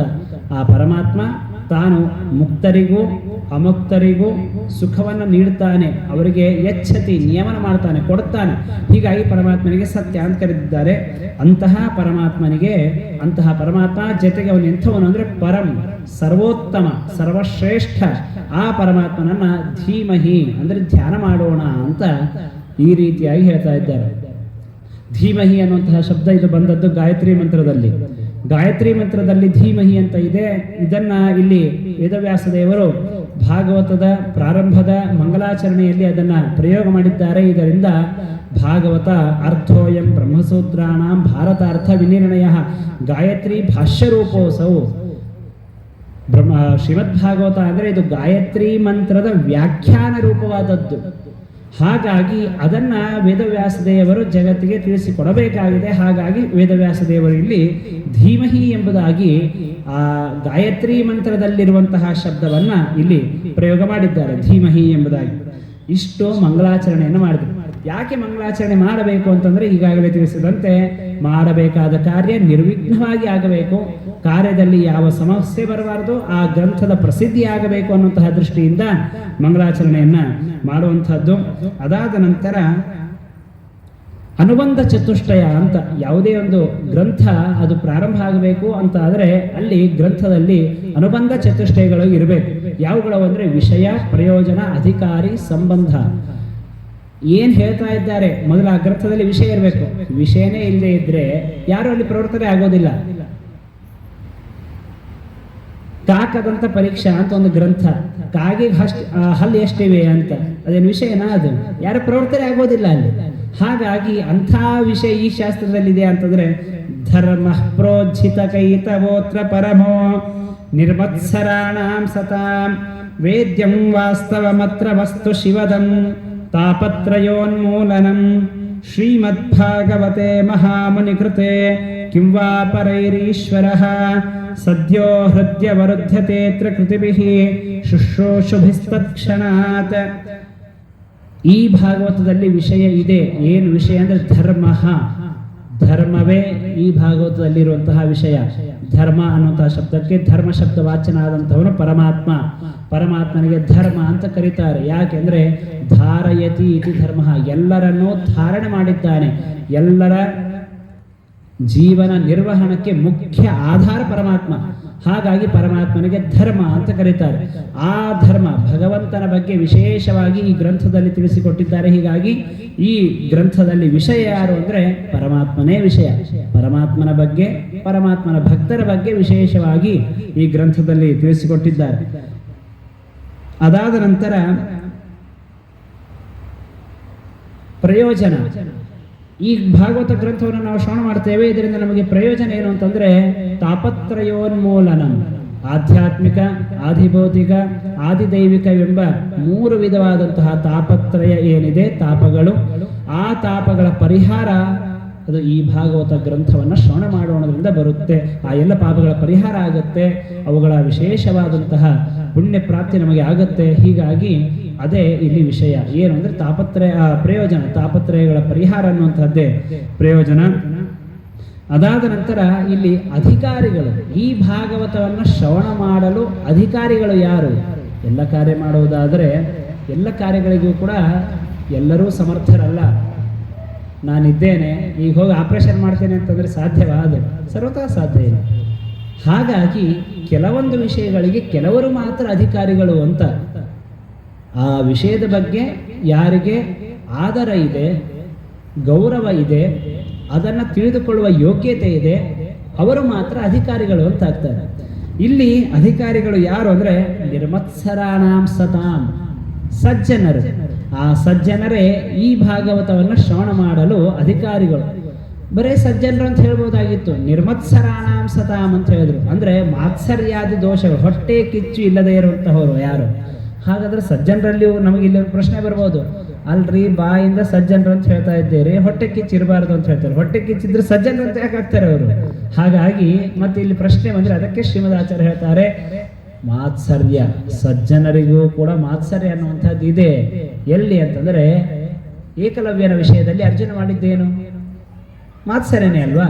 ಹಾಗಾಗಿ ಏನೇ ದ್ರೋಣಾಚಾರ್ಯರು ಹೇಳಿದ, ದ್ರೋಣಾಚಾರ್ಯ ನೀವು ನೋಡಿದ್ರೆ ಅದ್ವಿತೀಯ ಶಸ್ತ್ರಶಾಸ್ತ್ರ ಪಾರಂಗತ ಮಾಡ್ತೇನೆ ಅಂತ ನನಗೆ ಹೇಳಿದ್ರಿ, ಆದ್ರೆ ಅಲ್ಲಿ ನೋಡಿದ್ರೆ ಏಕಲವ್ಯ ಭಾರೀ ಶಸ್ತ್ರ ಪರಾಕ್ರಮಿಯಾಗಿದ್ದಾನೆ ಅಂತ ಹೇಳಿದಾಗ, ಆಗ ದ್ರೋಣಾಚಾರ್ಯರು ಏಕಲವ್ಯನ ಅಂಗುಷ್ಠವನ್ನೇ ಗುರುದಕ್ಷಿಣೆಯಾಗಿ ತೆಗೆದುಕೊಂಡು ಅಲ್ಲಿ ಕಂಡಿದೆಯಲ್ಲ, ಅರ್ಜುನಿಗೂ ಕೂಡ ಸಜ್ಜನರಿಗೂ ಕೂಡ ಮಾತ್ಸರ್ಯ ಇದ್ದದ್ದು. ಹಾಗಾಗಿ ವೇದವ್ಯಾಸದೇವರು ಹೇಳಿದ್ರು ನಿರ್ಮತ್ಸರಾಣಾಂ ಸತಾಂ ಅಂತ. ಮತ್ಸರ ಮಾಡಬೇಕು. ಮತ್ಸರ ಅನ್ನುವಂಥದ್ದು ಏನು ಅಂತಂದ್ರೆ ಎಂದಿಗೂ ಕೂಡ ಸೋತ್ತಮರು, ತನಗಿಂತ ಉತ್ತಮರಾದವರಲ್ಲಿ ಎಂದಿಗೂ ಮಾತ್ಸರ್ಯವನ್ನ ಮಾಡಬಾರದು. ಆ ಮಾತ್ಸರ್ಯವನ್ನ ಮಾಡದೇ ಇರುವಂಥವ್ರು ಯಾರೋ ಅವರು ಸಜ್ಜನರು, ಅವರು ಈ ಗ್ರಂಥವನ್ನ ಕೇಳುವುದರಲ್ಲಿ ಅಧಿಕಾರಿಗಳು ಅಂತ. ಇನ್ನ ಸಂಬಂಧ ಏನು? ಸಂಬಂಧ ಅಂತಂದ್ರೆ ಗ್ರಂಥವನ್ನ ಶ್ರವಣ ಮಾಡೋದ್ರಿಂದ ಮೋಚಕ ಭಾವ ಸಂಬಂಧ. ಸಂಸಾರದಲ್ಲಿ ಬಿದ್ದು ಹೊರಳಾಡುವಂತಹ ಜನರು ತಾವು ಈ ಗ್ರಂಥವನ್ನು ಶ್ರವಣ ಮಾಡೋದ್ರಿಂದ ಮೋಕ್ಷವನ್ನು ಪಡಿತಾರೆ. ಇದೇ ಸಂಬಂಧ. ಧರ್ಮ ಪ್ರೋಜ್ಜಿತ ಕೈತವ ಸರ್ವತ್ ಕಿತವ ಅಂದ್ರೆ ದೋಷಗಳು ಇಲ್ಲದೇ ಇರುವ, ಮಾತ್ಸರ್ಯಾದಿಗಳು ಇಲ್ಲದೇ ಇರುವಂತಹ ಜನರು, ಅವರು ಇದಕ್ಕೆ ಅಧಿಕಾರಿಗಳು. ದೋಷರಹಿತವಾದಂತಹ ಪರಮಾತ್ಮ, ಆ ಪರಮಾತ್ಮನೇ ಇಲ್ಲಿ ವಿಷಯ. ವಿಶೇಷವಾಗಿ ಶಿವದಂ, ನಮಗೆ ಶಿವ ಅನ್ನುವಂತಹ ಶಬ್ದಕ್ಕೆ ಮಂಗಲ ಅಂತ ಅರ್ಥ. ಆ ಮಂಗಲವನ್ನು ಕೊಡುವಂಥದ್ದು, ನಮ್ಮ ಎಲ್ಲ ವಿಧವಾದ ತಾಪತ್ರಯವನ್ನ ಪರಿಹಾರ ಮಾಡುವಂತಹದ್ದು ಅದು ಈ ಶ್ರೀ ಭಾಗವತ.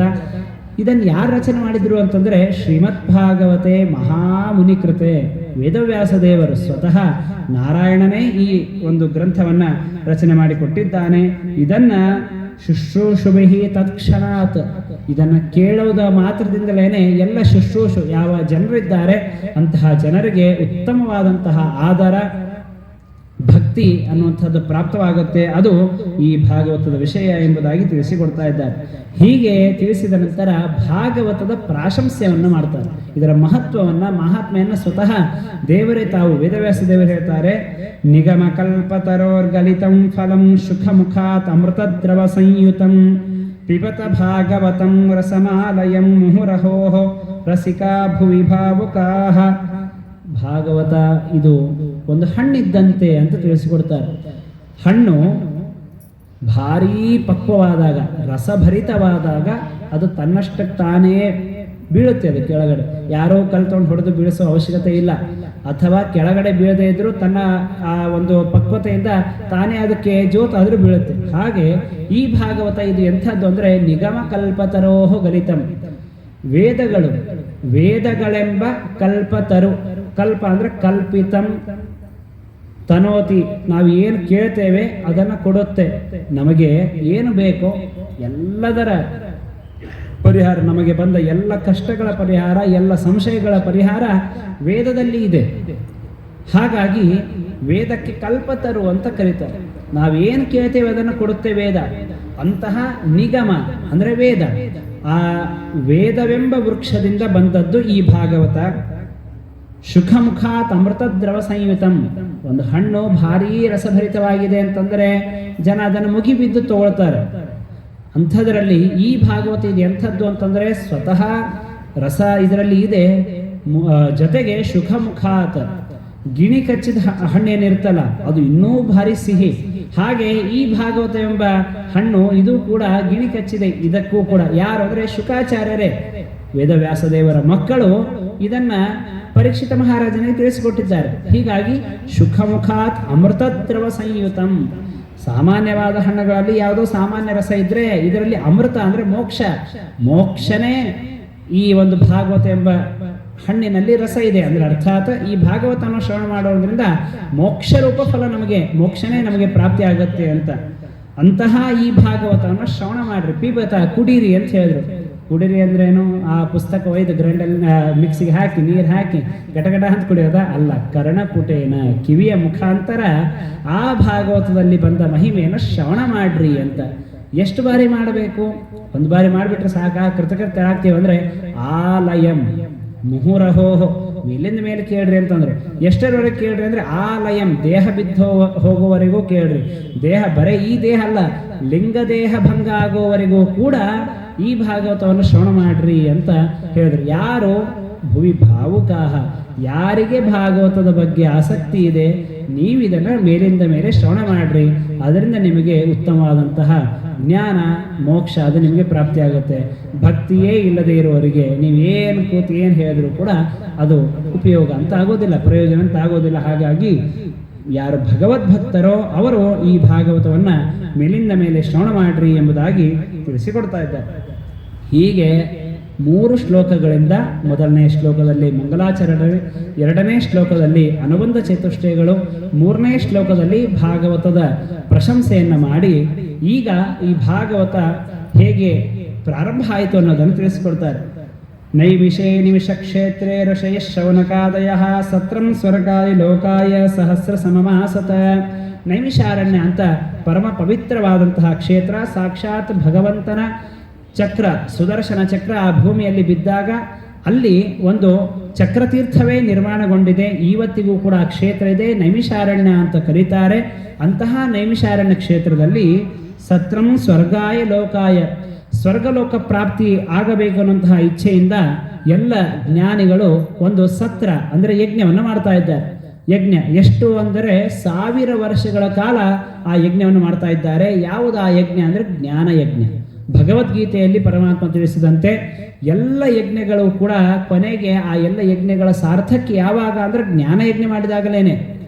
ಇಲ್ಲದೆ ಹೋದರೆ ಅದು ಯಾವುದೂ ಕೂಡ ಸಾರ್ಥಕ ಅಂತ ಆಗೋದೇ ಇಲ್ಲ. ಆ ನಿಟ್ಟಿನಲ್ಲಿ ಆ ಎಲ್ಲ ಋಷಿಗಳು ತಾವು ಪ್ರಾತರ ಹುತಾಶನಾಹ, ಶೌನಕರೇ ಮೊದಲಾದಂತಹ 80,000 ಜನ ಋಷಿಗಳು ಅವರು ಪ್ರಶ್ನೆಯನ್ನು ಕೇಳುವವರು, ಅವರಿಗೆ ಉತ್ತರವನ್ನು ಕೊಡುವಂಥವ್ರು ಒಬ್ಬರೇ ಸೂತಾಚಾರ್ಯರು, ರೋಮಹರ್ಷಣ ಋಷಿಗಳ ಮಕ್ಕಳು ಸೂತಾಚಾರ್ಯರು.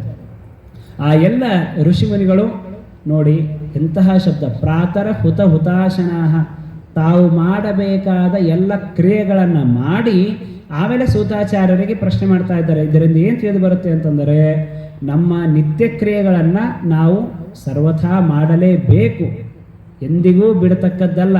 ನೀವು ಯಾವುದೇ ಒಂದು ಕಾರ್ಯ, ಸಾಮಾನ್ಯವಾಗಿ ಮನೆಯಲ್ಲಿ ಏನಾದರೂ ಒಂದು ವಿಶೇಷವಾದ ಉತ್ಸವ ಇದೆ, ಮನೆಯಲ್ಲಿ ಒಂದು ಏನೋ ಒಂದು ಹಬ್ಬದ ವಾತಾವರಣ ಇದೆ ಅಂದರೆ ಇವತ್ತೇನು ಪೂಜೆ ಮಾಡೋದು ಬೇಡ ಬಿಡಿ ಅಂತ ಹೇಳ್ಬಿಡ್ತೀವಿ.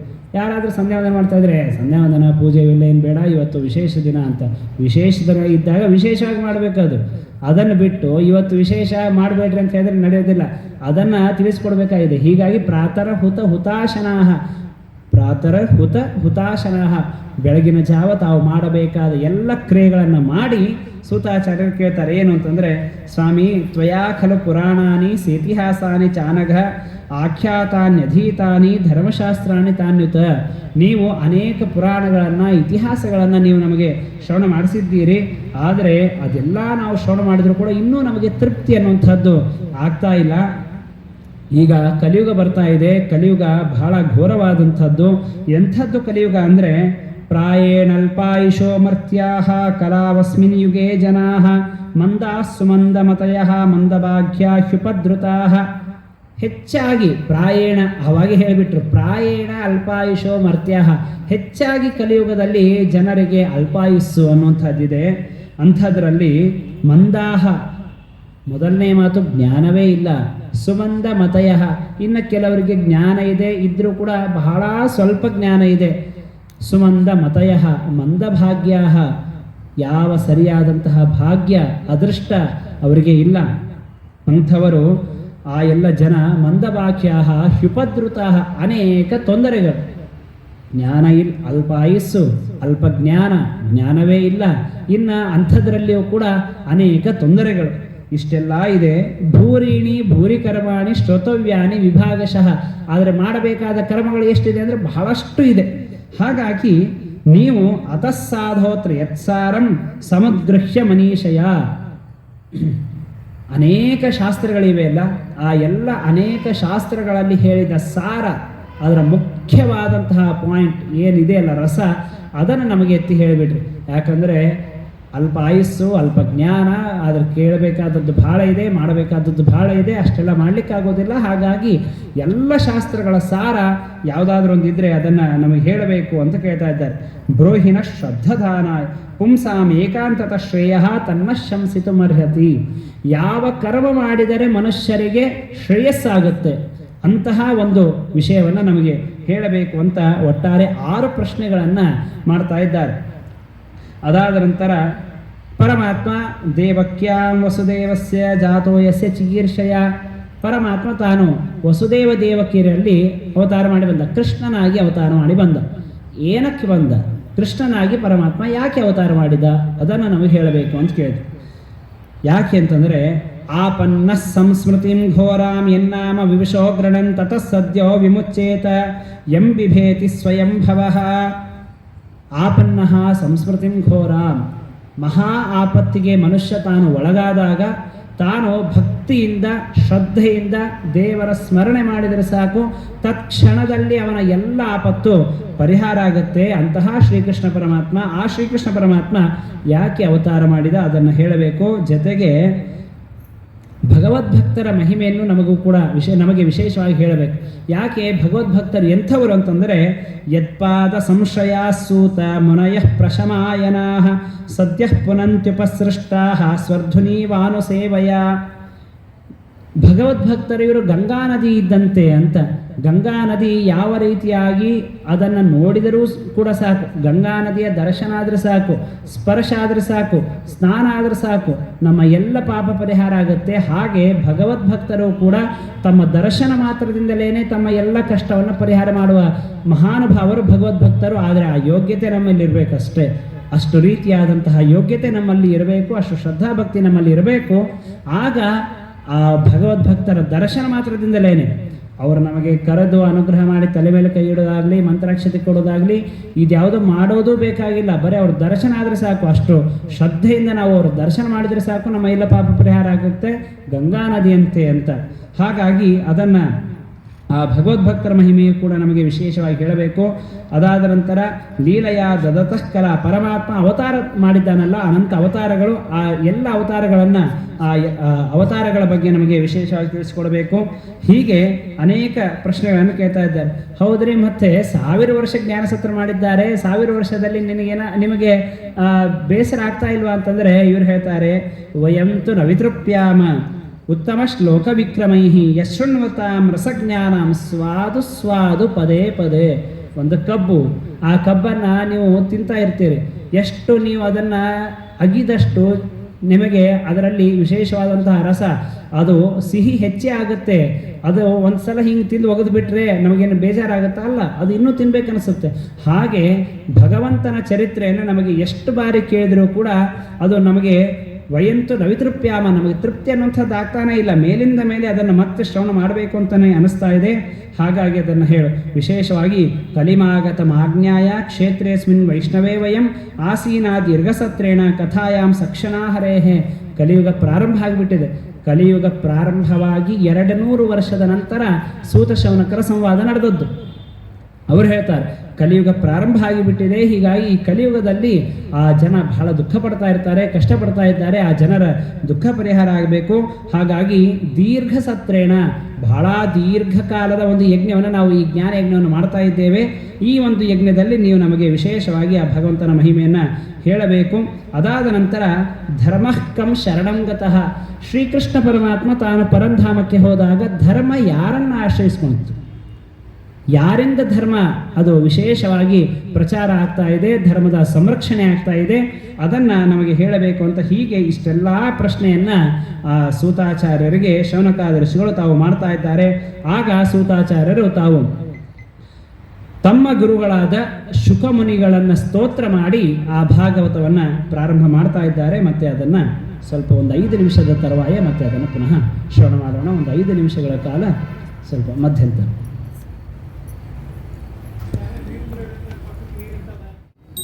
ವಿಷ್ಣವೇ ನಮೋ ವಿಷ್ಣವೇ ನಮೋ ವಿಷ್ಣವೇ ನಮಃ. ಯಂ ಪ್ರೌರಜಂತ ಮನುಪೇತಮಪೇತ ಕೃತ್ಯಂ ದ್ವೈಪಾಯನೋ ವಿರಹ ಕಾತರ ಆಜುಹಾವ ಪುತ್ರೇತಿ ತನ್ಮಯತಯಾ ತರವೋಪಿ ನೇದುಃ ತಂ ಸರ್ವಭೂತಹೃದಯಂ ಮುನಿಮಾನತೋಸ್ಮಿ. ಸೂತಾಚಾರ್ಯರು ಶೌನಕಾದಿ ಸಮಸ್ತ ಋಷಿಗಳು ಮಾಡಿದ ಪ್ರಶ್ನೆಗಳಿಗೆ ಉತ್ತರವನ್ನು ನೀಡುವುದಕ್ಕಾಗಿ ಮೊದಲಿಗೆ ತಮ್ಮ ಗುರುಗಳಾದ ಶುಕಮುನಿಗಳನ್ನು ತಾವು ಸ್ಮರಣೆ ಮಾಡಿಕೊಂಡು ನಮಸ್ಕಾರ ಮಾಡ್ತಾ ಇದ್ದಾರೆ. ಎಂತಹ ಮಹಾನುಭಾವರು ಶುಕಾಚಾರ್ಯರು ಅಂತಂದರೆ, ಒಂದು ಬಾರಿ ಆಶ್ರಮದಲ್ಲಿ ಶುಕಮುನಿಗಳು ಇಲ್ಲದೇ ಇದ್ದಾಗ ಆಶ್ರಮದಿಂದ ಶುಕಮುನಿಗಳು ತಾವು ಹೊರಗಡೆ ಹೋದ ಸಂದರ್ಭದಲ್ಲಿ ವೇದವ್ಯಾಸ ದೇವರು ತಮ್ಮ ಮಕ್ಕಳಾದಂತಹ ಶುಕಮುನಿಗಳನ್ನು ಕರಿತಾ ಇದ್ದಾರೆ. ಶುಕಾಚಾರ್ಯರೇ ಶುಕ ಅಂತ ಕರೆದಾಗ ಎಲ್ಲ ಗಿಡಗಳು, ಆ ಎಲ್ಲ ಗಿಡಗಳು ಬಂದೆ ಬಂದೆ ಬಂದೆ ಅಂತ ಹೇಳ್ತಾ ಇವೆ. ತಂ ಸರ್ವಭೂತ ಹೃದಯಂ, ಆ ಎಲ್ಲ ಜೀವಿಗಳ ಹೃದಯದಲ್ಲಿ ಇರುವಂತಹ ಶುಕಮುನಿಗಳು. ಯಾಕೆ ಅಂದರೆ ಅಹಂಕಾರ ತತ್ವ ಅಭಿಮಾನಿ ದೇವತೆಗಳು, ರುದ್ರದೇವರವರು ಶುಕಮುನಿಗಳು. ಹಾಗಾಗಿ ಆ ಎಲ್ಲ ಗಿಡಗಳು ಕೂಡ ತರವೋಪಿ ನೇದುಹು, ಎಲ್ಲ ಬಂದೆ ತಂದೆ ಬಂದೆ ಬಂದೆ ಅಂತ ಹೇಳ್ತಾ ಇರುವಂತಹ ಸರ್ವಭೂತ ಹೃದಯಂ, ಎಲ್ಲ ಜೀವಿಗಳ ಹೃದಯದಲ್ಲಿ ಇರುವಂತಹ ಆ ಶುಕಾಚಾರ್ಯರಿಗೆ ಆನತಃ ಅಸ್ಮಿ, ನಮಸ್ಕಾರವನ್ನು ಮಾಡ್ತೇನೆ ಅಂತ ತಾವು ಹೇಳ್ತಾ ಇದ್ದಾರೆ. ಈ ರೀತಿಯಾಗಿ ಮೊದಲಿಗೆ ಗುರುಗಳ ನಮಸ್ಕಾರವನ್ನು ಮಾಡಿ, ಅದಾದ ನಂತರ ನಾರಾಯಣಂ ನಮಸ್ಕೃತ್ಯ ನರಂ ಚೈವ ನರೋತ್ತಮಂ ದೇವೀಂ ಸರಸ್ವತೀಂ ವ್ಯಾಸಂ ತಥೋ ಗ್ರಂಥ ಮುದೀರಯೇ. ನಾರಾಯಣಂ ನಮಸ್ಕೃತ್ಯ, ಪರಮಾತ್ಮ ಮುಖ್ಯವಾಗಿ ಈ ಗ್ರಂಥದಿಂದ ಪ್ರತಿಪಾದ್ಯನಾದವನು, ಗ್ರಂಥ ಪ್ರತಿಪಾದ್ಯನಾದಂತಹ ಆ ನಾರಾಯಣನಿಗೆ ನಮಸ್ಕಾರವನ್ನು ಮಾಡಿ, ನರಂ ಚೈವ ನರೋತ್ತಮಂ, ನರನಾಮಕ ದೇವತೆ, ಅಂತಹ ದೇವತೆಗೂ ಕೂಡ ವಿಶೇಷವಾಗಿ ನಮಸ್ಕಾರವನ್ನು ಮಾಡಿ, ಸರಸ್ವತೀಂ ವ್ಯಾಸಂ, ಸರಸ್ವತೀ ದೇವಿ ಎಲ್ಲರ ವಾಗೀಂದ್ರಿಯ ಅಭಿಮಾನಿ ದೇವತೆ, ಆ ಸರಸ್ವತೀ ದೇವಿಯ ಅನುಗ್ರಹದಿಂದಲೇ ನಮಗೆಲ್ಲರಿಗೂ ವಿಶೇಷವಾದ ಜ್ಞಾನ ಬರುತ್ತೆ, ನಾವು ಮಾತನ್ನಾಡ್ತೇವೆ ಅಂದರೆ ಅದು ಕೇವಲ ಸರಸ್ವತೀ ದೇವಿಯ ಅನುಗ್ರಹ. ಅಂತಹ ಆ ಸರಸ್ವತೀ ದೇವಿಗೂ ನಮಸ್ಕಾರ ಮಾಡಿ, ಗ್ರಂಥವನ್ನು ರಚನೆ ಮಾಡಿದ ಮಹಾನುಭಾವರು ವೇದವ್ಯಾಸದೇವರು, ಅಂತಹ ವೇದವ್ಯಾಸದೇವರಿಗೆ ನಮಸ್ಕಾರವನ್ನು ಮಾಡಿ ಗ್ರಂಥ ಮುದೀರಯೇ, ಈ ಭಾಗವತವನ್ನು ನಾನು ಹೇಳಲು ಪ್ರಯತ್ನ ಮಾಡ್ತೇನೆ ಅಂತ ತಾನು ಹೇಳ್ತಾ ಇದ್ದ. ಸವೈ ಪುಂಸಾಂ ಪರೋಧರ್ಮೋ ಯಥೋ ಭಕ್ತಿ ರಥೋಕ್ಷಜೆ ಅಹೈತುಕಿ ಅವ್ಯವಹಿತ ಯಥಾತ್ಮಾಶು ಪ್ರಸೀದತಿ. ಎಲ್ಲರೂ ಕೇಳಿದ್ರು, ದೇವರು ಯಾವ ಕರ್ಮ ಮಾಡಿದಾಗ ನಮ್ಮ ಮೇಲೆ ಕೂಡಲೇ ಪ್ರಸನ್ನನಾಗ್ತಾನೆ ಅದನ್ನು ಹೇಳಬೇಕು ಅಂತ ಕೇಳಿದಾಗ ಇವರು ಹೇಳ್ತಾರೆ, ಸವೈ ಪುಂಸಾಂ ಪರೋ ಧರ್ಮ ಯಥೋ ಭಕ್ತಿ ರಥೋಕ್ಷಜೆ. ಮನುಷ್ಯರ ಮುಖ್ಯವಾದ ಮಾಡಬೇಕಾದ ಕಾರ್ಯ ಯಾವುದು ಅಂತಂದರೆ ಯಥೋ ಭಕ್ತಿ ಅಧೋಕ್ಷಜೆ, ಯಾವ ಕರ್ಮವನ್ನು ಮಾಡುವುದರಿಂದ ನಮಗೆ ಪರಮಾತ್ಮನಲ್ಲಿ ಭಕ್ತಿ ನಮಗೆ ಬರುತ್ತೋ ಅದೇ ಮುಖ್ಯವಾದಂತಹ ಕರ್ಮ ನಾವು ಮಾಡಬೇಕಾದದ್ದು. ಅದರಿಂದಲೇ ಪರಮಾತ್ಮ ನಮ್ಮ ಮೇಲೆ ಶೀಘ್ರವಾಗಿ ತಾನು ಪ್ರಸನ್ನನಾಗ್ತಾನೆ. ವಾಸುದೇವೇ ಭಗವತಿ ಭಕ್ತಿಯೋಗ ಪ್ರಯೋಜಿತ ಜನಯತ್ಯಾಶುವೈರಾಗ್ಯಂ ಜ್ಞಾನಂಚ ಯದಹೈತುಕಂ. ಭಗವಂತನಲ್ಲಿ ನಾವು ಮಾಡುವಂತಹ ಭಕ್ತಿಯಿಂದ ಭಗವಂತ ನಮಗೆ ಉತ್ತಮವಾದ ಜ್ಞಾನವನ್ನು ಕೊಡ್ತಾನೆ ಮತ್ತು ಇತರ ವಿಷಯದಲ್ಲಿ ನಮಗೆ ವೈರಾಗ್ಯ ಬರುತ್ತೆ. ಆದ್ದರಿಂದ ಆ ಪರಮಾತ್ಮನ ಸಾಕ್ಷಾತ್ಕಾರ ಅನ್ನುವಂಥದ್ದು ನಮಗೆ ಆಗುತ್ತೆ. ಮತ್ತು ಉಳಿದೆಲ್ಲ ಕರ್ಮವನ್ನು ನಾವು ಮಾಡ್ತೇವೆ ಇಲ್ಲ ಅಂತಂದರೆ, ಉಳಿದೆಲ್ಲ ಯಾವ ಕರ್ಮವನ್ನು ನಾವು ಮಾಡಿದರೂ ಕೂಡ ಸರಿ, ಭಗವಂತನಲ್ಲಿ ಭಕ್ತಿ ಬರದೇ ಇದ್ದರೆ ಅದೆಲ್ಲವೂ ಕೂಡ ವ್ಯರ್ಥ ಅಂತ ಹೇಳ್ತಾರೆ. ಧರ್ಮ ಸ್ವನುಷ್ಠಿತ ಪುಂಸಾಂ ವಿಶ್ವಕ್ಸೇನ ಕಥಾಶ್ರಯಾಂ ನೋತ್ಪಾದಯೇತ್ ಯದಿರತಿಂ ಶ್ರಮಯೇವಹಿ ಕೇವಲಂ. ಎಷ್ಟೇ ಭಾರಿ ಸ್ವನುಷ್ಠಿತ, ಅದಕ್ಕೆ ಸು ಅಂತ ಅಲ್ಲಿ ಹೇಳಿದ್ದಾರೆ, ಸ್ವನುಷ್ಠಿತ. ನೀವು ಎಷ್ಟೇ ಭಾರಿ ಕರ್ಮವನ್ನು ಮಾಡಿದರೂ ಆ ಯಾವ ಕರ್ಮದಿಂದ ನಿಮಗೇನಾದರೂ ಪರಮಾತ್ಮನಲ್ಲಿ ಭಕ್ತಿ ಬರದೇ ಹೋದರೆ ಶ್ರಮಯೇವಹಿ ಕೇವಲಂ, ಅದೆಲ್ಲವೂ ಕೂಡ ಕೇವಲ ಶ್ರಮ ಅಷ್ಟೇ. ಯಾಕೆ ಶ್ರಮ? ದುಃಖದಾಯಕ. ಬಹಳ ಶ್ರಮ ಆಗಿರುತ್ತೆ. ನೀವು ಒಂದು ಕರ್ಮ ಮಾಡಬೇಕಾದ್ರೆ ಸುಲಭವಾಗಿ ಮಾಡಿರ್ತೀರಾ? ಇಲ್ಲ, ಬಹಳ ಕಷ್ಟ ಆಗಿರುತ್ತೆ. ಅಷ್ಟೆಲ್ಲ ಕಷ್ಟಪಟ್ಟು ನೀವು ಕರ್ಮ ಮಾಡಿದಾಗಲೂ ಆ ಕರ್ಮದಿಂದ ಏನಾದರೂ ನಮಗೆ ಭಗವಂತನಲ್ಲಿ ಭಕ್ತಿ ಬರದೇ ಹೋದರೆ ಅದು ವ್ಯರ್ಥವೇ, ಅದು ಕೇವಲ ಶ್ರಮ ಅಷ್ಟೇ ಅಂತ ಹೇಳ್ತಾರೆ. ಹೀಗಾಗಿ ಮುಖ್ಯವಾಗಿ ನಾವು ಮಾಡಬೇಕಾದದ್ದು ಏನು ಅಂತಂದರೆ ಪರಮಾತ್ಮನಲ್ಲಿ ಭಕ್ತಿ. ನಾವು ಮಾಡುವ ಎಲ್ಲ ಕರ್ಮಗಳೂ ಕೂಡ ಆ ಭಗವಂತನಲ್ಲಿ ನಮಗೆ ಭಕ್ತಿಯನ್ನು ಹುಟ್ಟಿಸೋದಕ್ಕೆ ಕಾರಣ ಆಗಬೇಕು. ಆ ಭಕ್ತಿಯಿಂದಲೇ ಪರಮಾತ್ಮ ನಮ್ಮ ಮೇಲೆ ಪ್ರಸನ್ನನಾಗ್ತಾನೆ. ಅತಃ ಪುಂಬಿರ್ದ್ವಿಜಶ್ರೇಷ್ಠಾಃ ವರ್ಣಾಶ್ರಮ ವಿಭಾಗಶಃ ಸ್ವನಿಷ್ಠಿತಸ್ಯ ಧರ್ಮಸ್ಯ ಸಂಸಿದ್ಧಿರ್ಹರಿತೋಷಣಂ. ವರ್ಣಾಶ್ರಮದ ವಿಭಾಗದಿಂದ ನಾವು ಮಾಡಬೇಕಾದ ಎಲ್ಲ ಕರ್ಮವನ್ನು ಮಾಡಲೇಬೇಕು. ಆ ಕರ್ಮದಿಂದ ಪರಮಾತ್ಮ ನಮ್ಮ ಮೇಲೆ ತೃಪ್ತನಾಗಬೇಕು. ಆಗ ಮಾತ್ರ ಮಾಡಿದ ಕರ್ಮಗಳಿಗೆ ನಿಜವಾಗಿಯೂ ಕೂಡ ಸಂಸಿದ್ಧಿ, ಆ ಕರ್ಮ ಇದು ಸಾರ್ಥಕ ಅಂತಾಗುತ್ತೆ. ಪರಮಾತ್ಮನ ಅನುಗ್ರಹ ನಮ್ಮ ಮೇಲೆ ಆಗಲಿಲ್ಲ, ಪರಮಾತ್ಮ ನಮ್ಮ ಮೇಲೆ ಪ್ರೀತನಾಗಲಿಲ್ಲ ಅಂತಂದರೆ ನಾವು ಎಷ್ಟು ಕರ್ಮ ಮಾಡಿದರೂ ಕೂಡ ಅದ್ಯಾವುದೂ ನಮಗೆ ಮೋಚಕ ಆಗೋದಿಲ್ಲ, ಅದು ಉಲ್ಟಾ ಬಂಧಕನೇ ಅಂತಾಗುತ್ತೆ. ಆದ್ದರಿಂದಾಗಿ ವಿಶೇಷವಾಗಿ ಆ ಒಂದು ಧರ್ಮವನ್ನು ಆಚರಣೆ ಮಾಡಬೇಕು. ಭಗವಂತನಲ್ಲಿ ಭಕ್ತಿ ನಮಗೆ ಬರಬೇಕು. ಅದು ಬರೋದು ಎದರಿಂದ ಅಂದರೆ ಸ್ಯಾನ್ಮಹತ್ ಸೇವೆಯಾ ವಿಪ್ರಾಹ ಪುಣ್ಯತೀರ್ಥ ನಿಷೇವಣಾತ್. ಜ್ಞಾನಿಗಳ ಸೇವೆಯನ್ನು ಮಾಡೋಣದ್ರಿಂದ ನಮಗೆ ಆ ಭಗವಂತನಲ್ಲಿ ಜ್ಞಾನ, ಆ ಭಗವಂತನಲ್ಲಿ ಭಕ್ತಿ ನಮಗೆ ಅನ್ನುವಂಥದ್ದು ಬರುತ್ತೆ. ಆಗ ಆ ಭಗವಂತನಲ್ಲಿ ನಾವು ಭಕ್ತಿಯನ್ನು ಮಾಡ್ತೇವೆ. ಭಗವಂತನಲ್ಲಿ ನಾವು ಭಕ್ತಿಯನ್ನು ಮಾಡಿದಾಗ ಏನಾಗುತ್ತೆ ಅಂದರೆ ಭಿದ್ಯತೆ ಹೃದಯ ಗ್ರಂಥಿ ಛಿದ್ಯಂತೆ ಸರ್ವ ಸಂಶಯಾ ಕ್ಷೀಯಂತೆ ಚಾಸ್ಯ ಕರ್ಮಾಣಿ ದೃಷ್ಟ ಏವ ಆತ್ಮನೀಶ್ವರೇ. ಯಾವಾಗ ನಾವು ಭಾರೀ ಭಕ್ತಿಯಿಂದ ದೇವರ ಒಂದು ಸ್ಮರಣೆಯನ್ನು ಮಾಡ್ತೇವೆ, ದೇವರಲ್ಲಿ ಭಕ್ತಿಯನ್ನು ಮಾಡ್ತೇವೆ, ಆಗ ಭಿದ್ಯತೆ ಹೃದಯ ಗ್ರಂಥಿ, ನಮ್ಮ ಹೃದಯದಲ್ಲಿರುವಂತಹ ಎಲ್ಲ ಸಂಶಯಗಳ ಪರಿಹಾರ ಅನ್ನುವಂಥದ್ದಾಗುತ್ತೆ. ನಮ್ಮ ಎಲ್ಲ ಕರ್ಮಗಳೂ ಕೂಡ ಅವು ನಶಿಸಿ ಹೋಗುತ್ತವೆ. ಆಗ ಪರಮಾತ್ಮ ನಮ್ಮ ಮೇಲೆ ಅನುಗ್ರಹ ಮಾಡ್ತಾನೆ. ಆ ಭಕ್ತಿಯಿಂದ ಪರಮಾತ್ಮ ನಮಗೆ ದೃಷ್ಟರಾಗ್ತಾನೆ, ಪರಮಾತ್ಮನ ಸಾಕ್ಷಾತ್ಕಾರ ಆಗುತ್ತೆ. ಪರಮಾತ್ಮನ ಸಾಕ್ಷಾತ್ಕಾರ ಆಯಿತು ಅಂತಂದರೆ ನಮ್ಮ ಎಲ್ಲ ಕಷ್ಟಗಳ ಪರಿಹಾರ, ನಮ್ಮ ಎಲ್ಲ ಕರ್ಮಗಳ ಪರಿಹಾರ ಅದು ಆಗುತ್ತೆ. ವಾಸುದೇವ ಪರಾ ವೇದಾಃ ವಾಸುದೇವ ಪರಾ ಮಖಾಃ ವಾಸುದೇವ ಪರಾ ಯೋಗಾಃ ವಾಸುದೇವ ಪರಾ ಕ್ರಿಯಾಃ. ಎಲ್ಲ ವೇದಗಳು ವಾಸುದೇವ ಪರಾಹ, ಎಲ್ಲ ವೇದಗಳು ಪರಮಾತ್ಮನನ್ನೇ ಮುಖ್ಯವಾಗಿ ತಿಳಿಸ್ಕೊಡ್ತವೆ. ಲಕ್ಷ್ಮೀದೇವಿಯನ್ನು ಹೇಳುವ ಶ್ರೀ ಸೂಕ್ತವೂ ಪರಮಾತ್ಮನನ್ನೇ ಹೇಳಿಕೊಡುತ್ತೆ. ವಾಯುದೇವರನ್ನು ತಿಳಿಸಿಕೊಡುವಂತಹ ಬಳಿತ್ಥಾ ಸೂಕ್ತ ಅದು ಪರಮಾತ್ಮನನ್ನೇ ಮುಖ್ಯವಾಗಿ ತಿಳಿಸ್ಕೊಡುತ್ತೆ. ಹೀಗಾಗಿ ಸಮಸ್ತ ವೇದಗಳು ಕೂಡ ಪರಮಾತ್ಮನನ್ನೇ ತಿಳಿಸ್ಕೊಡ್ತವೆ. ವಾಸುದೇವ ಪರಾಮಖಾಹ, ನಾವು ಮಾಡುವ ಸಕಲ ಕರ್ಮಗಳು, ಸಕಲ ಯಜ್ಞಯಾಗಾದಿಗಳು ಅದೆಲ್ಲವೂ ಕೂಡ ವಾಸುದೇವನನ್ನೇ ಉದ್ದೇಶ ಮಾಡಿಕೊಂಡು ನಾವು ಮಾಡಬೇಕು. ಆಗ ಮಾತ್ರ ಅವುಗಳಿಗೆ ಸಾರ್ಥಕ. ವಾಸುದೇವ ಪರಾ ಕ್ರಿಯಾ, ಎಲ್ಲ ಕ್ರಿಯೆಗಳು ಯಜ್ಞಯಾಗಾದಿಗಳಷ್ಟೇ ಅಲ್ಲದೆ ನಮ್ಮ ದೈನಂದಿನ ಸಮಸ್ತ ಕ್ರಿಯೆಗಳು ಕೂಡ ಇದು ಭಗವಂತನ ಆರಾಧನೆ, ಭಗವಂತನ ಪೂಜೆ ಅಂತಲೇನೆ ನಾವು ಮಾಡಬೇಕು. ಆಗಲೇ ಅವುಗಳಿಗೆ ನಿಜವಾದ ಸಾರ್ಥಕ್ಯ, ಅದರಿಂದ ಪರಮಾತ್ಮನ ಅನುಗ್ರಹ ನಮಗೆ ಆಗೋದು. ಹಾಗಾಗೇನೆ ಸ್ವಾಮೀ ತ್ವಂ ರಹರೇ ತವಾನು ಚರಣಾಃ ಪ್ರಾಣಾಃ ಶರೀರಂ ಗೃಹಂ ಪೂಜಾತೆ ವಿಷಯೋಪಭೋಗ ರಚನಾ ನಿದ್ರಾ ಸಮಾಧಿ ಸ್ಥಿತಿ ಸಂಚಾರಃ ಪದಯೋಃ ಪ್ರದಕ್ಷಿಣ ವಿಧಿ ಸ್ತೋತ್ರಾಣಿ ಸರ್ವಾಗಿರಃ ಯದ್ಯತ್ ಕರ್ಮ ಕರೋಮಿ ತತ್ತದಖಿಲಂ ವಿಷ್ಣೋ ತವಾರಾಧನಂ. ಸ್ವಾಮೀ ತ್ವಂ ರಹರೇ ತವಾನು ಚರಣಾಃ ಪ್ರಾಣಾಃ ಶರೀರಂ ಗೃಹಂ, ನನ್ನ ಶರೀರವೇ ಇದು ಈ ಒಂದು ಮನೆ. ಸಂಚಾರ ಪದಯೋ ಪ್ರದಕ್ಷಿಣ ವಿಧಿ, ನಾನೇನು ಎಲ್ಲ ಕಡೆ ಓಡಾಡ್ತೇನಲ್ಲ ಇದೇ ನಿನ್ನ ದೇವಸ್ಥಾನಗಳಿಗೆ ನಾನು ಮಾಡುವಂತಹ ಪ್ರದಕ್ಷಿಣೆ. ಸ್ತೋತ್ರಾಣಿ ಸರ್ವಾಗಿರಹ, ನಾನು ಏನೇನೇನೇನು ಮಾತಾಡ್ತೇನೆ ಇದೇ ನಿನ್ನ ಸ್ತೋತ್ರ. ಹೀಗಾಗಿ ಯದ್ಯತ್ ಕರ್ಮ ಕರೋಮಿ ತತ್ತದಖಿಲಂ ವಿಷ್ಣೋ ತವಾರಾಧನಂ, ನಾನು ಏನೇನು ಕರ್ಮ ಮಾಡ್ತೇನೆ, ಕಾರ್ಯವನ್ನು ಮಾಡ್ತೇನೆ ಇದೆಲ್ಲವೂ ನಿನ್ನ ಪೂಜೆ ಅಂತ ಆ ಅನುಸಂಧಾನ ನಮ್ಮಲ್ಲಿ ಬಂದಾಗ ಆಗ ನಾವು ನಮ್ಮ ಕ್ರಿಯೆಗಳನ್ನು, ಅರ್ಥಾತ್ ನಮಗಾಗಿ ನಾವು ಮಾಡಿದರೂ ಕೂಡ, ನಮಗಾಗಿ ನಾವು ಸ್ನಾನ ಮಾಡ್ತೇವೆ, ಇದು ಬಿಂಬಮೂರ್ತಿಯ ಅಭಿಷೇಕ ಅಂತ ಹೇಳಿದಾಗ ಅದೇ ಪುಣ್ಯ ಸಾಧನ ಅಂತಾಗುತ್ತೆ. ಆ ಸ್ನಾನ ಪೂರ್ವಕವಾಗಿ ಮಾಡಬೇಕು. ಸಂಕಲ್ಪಪೂರ್ವಕವಾಗಿ ಮಾಡಬೇಕಾದಂತಹ ಸ್ನಾನ ಅದೇ ನಿಜವಾದ ಸ್ನಾನ. ಇಲ್ಲದೆ ಹೋದರೆ ಅದು ಸುಮ್ಮನೆ ಎಮ್ಮೆಗಳೆಲ್ಲ ತೊಳ್ಕೋತಾವಲ್ಲ ಹಾಗೆ ಅದು. ಹೀಗಾಗಿ ಏನು ಪರಮಾತ್ಮನ ಕಾರುಣ್ಯ ಅಂತಂದರೆ, ನಮಗಾಗಿ ನಾವು ಸ್ನಾನ ಮಾಡಿದರೂ ಪರಮಾತ್ಮ ನಮಗೆ ಪುಣ್ಯ ಕೊಡ್ತಾನೆ. ಪರಮಾತ್ಮನ ಸ್ಮರಣೆ ಮಾಡಿದರೆ ಸಂಧ್ಯಾ ವಂದನೆ ಇದು ನಮಗಾಗಿ, ಇದರಿಂದ ದೇವರಿಗೆ ಏನು ಅವಶ್ಯಕತೆ ಇಲ್ಲ. ಯಾಕೆ ಸಂಧ್ಯಾ ವಂದನೆ? ನಾವು ಮಾಡುವಂತಹ ಬೆಳಗಿನ ಜಾವದ ಸಂಧ್ಯಾ ವಂದನೆಯಿಂದ ರಾತ್ರಿ ಎಲ್ಲ ಮಾಡಿರುವಂತಹ ಪಾಪದ ಪರಿಹಾರ. ಸಾಯಂಕಾಲದ ಸಂಧ್ಯಾವಂದನೆಯಿಂದ ಬೆಳಗಿನಿಂದ ಸಾಯಂಕಾಲದವರೆಗೂ ಮಾಡಿದಂತಹ ಪಾಪಗಳ ಪರಿಹಾರ ಇದೆಲ್ಲ ಎದ್ದದ್ದು ನಮಗೆ. ಆದರೆ ಪರಮಾತ್ಮ ಇದನ್ನು ನಾವು ನಮಗಾಗಿ ಮಾಡಿದರೂ ಕೂಡ ಪರಮಾತ್ಮ ನಮ್ಮ ಮೇಲೆ ಅನುಗ್ರಹ ಮಾಡ್ತಾನೆ. ಭೋಜನ ಇದು ನಮಗಾಗಿ ಮಾಡುವಂಥದ್ದು. ಆದರೆ ಇದು ವೈಶ್ವಾನರ ಯಜ್ಞ ಅಂತ ನಾವು ಚಿಂತನೆ ಮಾಡಿದರೆ ಸಾಕು, ಪರಮಾತ್ಮ ನಮಗೆ ಪುಣ್ಯವನ್ನು ನೀಡ್ತಾನೆ. ಏನು ಪರಮಾತ್ಮನ ಕಾರುಣ್ಯ! ಅಷ್ಟೆಲ್ಲ ಬಿಡ್ರಿ, ನಾವು ಮಲಗಿದ್ರೂ ಕೂಡ ಪರಮಾತ್ಮ ನಮಗೆ ಪುಣ್ಯವನ್ನು ಕೊಡ್ತಾನೆ.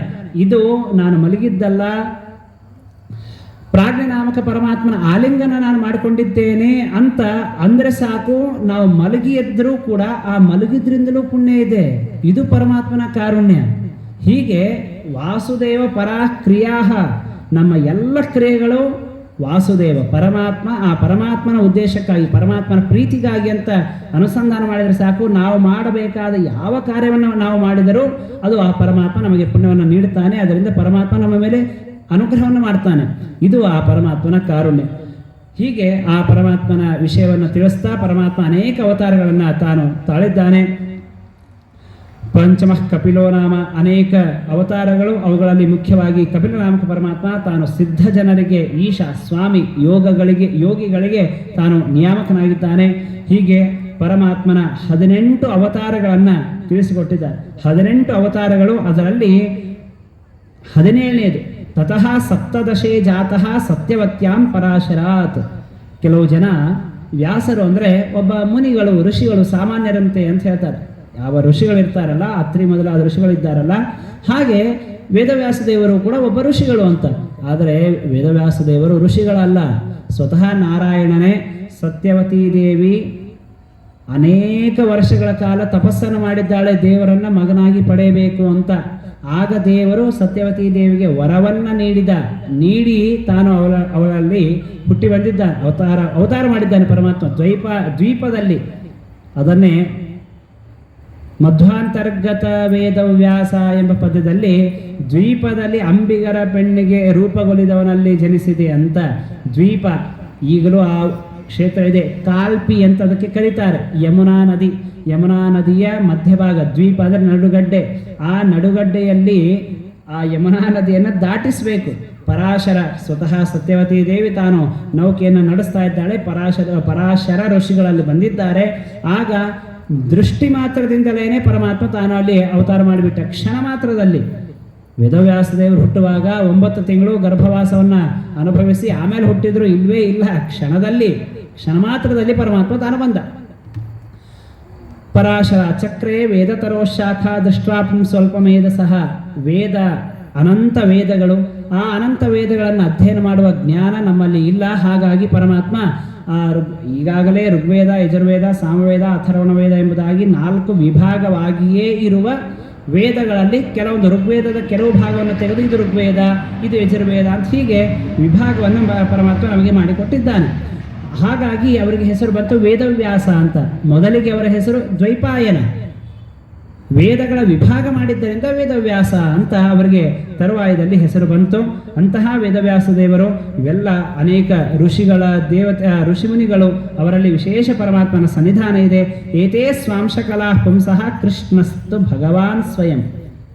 ಶ್ರೀಕೃಷ್ಣ ಪರಮಾತ್ಮ ದೇವರ ಸಾಕ್ಷಾತ್ ಪರಮಾತ್ಮನೇ ತಾನು ಕೃಷ್ಣನಾಗಿ ಅವತಾರ ಮಾಡಿ ಬಂದಿದ್ದಾನೆ ಎಂಬುದಾಗಿ ತಿಳಿಸಿಕೊಡ್ತಾ ಇದ್ದಾರೆ. ಹೀಗೆ ಆ ಪರಮಾತ್ಮನ ರೂಪವನ್ನ ಎಲ್ಲ ತಿಳಿಸಿದ ಮೇಲೆ ಶೌನಕರು ಕೇಳ್ತಾರೆ, ಸೂತ ಕಸ್ಮಿನ್ ಯುಗೆ ಪ್ರವೃತ್ತೇಯಂ ಸ್ಥಾನಯವ ಕೇನ ಹೇತುನ ಕುತ ಸಂಚೋದಿತ ಕೃಷ್ಣ ಕೃತವಾನ್ ಸಂಹಿತಾಮುನಿ. ಇಂತಹ ಈ ಸಂಹಿತ ಭಾಗವತವನ್ನ ವೇದವ್ಯಾಸ ದೇವರು ಯಾರು ಪ್ರಾರ್ಥನೆ ಮಾಡಿದಾಗ ರಚನೆ ಮಾಡಿದರು, ಯಾವ ಸ್ಥಳದಲ್ಲಿ ಇದನ್ನ ರಚನೆ ಮಾಡಿದರು, ಯಾವ ಕಾರಣದಿಂದ ಇದನ್ನು ರಚನೆ ಮಾಡಿದರು, ಈ ರೀತಿಯಾಗಿ ಕೇಳಿದಾಗ ಮುಂದೆ ನೀವು ಹೇಳಿದ್ರಿ ಶುಕಾಚಾರ್ಯರು ಭಾಗವತವನ್ನು ಉಪದೇಶ ಮಾಡಿದ್ರು. ಸಗದೋಹನ ಮಾತ್ರಂ ಹಿ ಗೃಹೇಶು ಗ್ರಹಮೇದಿನಾಂ. ಶುಕಾಚಾರ್ಯರು ಒಬ್ಬರ ಮನೆಯಲ್ಲಿ ಎಷ್ಟು ದಿನಗಳ ಕಾಲ, ಎಷ್ಟು ಕಾಲದವರೆಗೆ ಇರ್ತಾ ಇದ್ರು ಅಂದರೆ, ಸಗೋದೋಹನ ಆಕಳಿನ ಹಾಲನ್ನು ಕೆರಿತಾರಲ್ಲ, ಅದು ಕರೆಯೋದು, ಆಕಳಿನ ಹಾಲನ್ನು ಕರೆಯೋದು ಅಂತ. ಒಂದು ಬಾರಿ ಆ ಕಚ್ಚಲಿನಲ್ಲಿ ಈ ಥರ ಕೈ ಇಟ್ಟು ಅದನ್ನು ಒಂದು ಬಾರಿ ಅದನ್ನು ಎಳೆದ್ರೆ ಸಾಕು. ಎಷ್ಟು ಸಮಯ ಬೇಕು ಅದಕ್ಕೆ? ಅಷ್ಟುವರೆಗೆ ಮಾತ್ರ ಶುಕಾಚಾರ್ಯರು ಮನೆಯಲ್ಲಿ ಇರ್ತಾ ಇದ್ರು. ಯಾವಾಗಲೂ ಸಂಚಾರಣೆ ಮಾಡ್ತಾ ಇದ್ರು ಶುಕಾಚಾರ್ಯರು. ಅಂತಹ ಶುಕಾಚಾರ್ಯರು 7 ದಿನಗಳ ಕಾಲ ತಾವು ಇದ್ದು ಆ ಪರೀಕ್ಷಿತ ಮಹಾರಾಜನಿಗೆ ಭಾಗವತನ ಉಪದೇಶ ಮಾಡಿದ್ದಾರಲ್ಲ, ಕಾರಣ ಏನು ಅಂತ ಕೇಳ್ತಾ ಇದ್ದೆ. ಹೀಗೆ ಅನೇಕ ವಿಷಯಗಳನ್ನು ಪ್ರಶ್ನೆಗಳನ್ನು ತಾವು ಮಾಡ್ತಾ ಇದ್ದಾರೆ.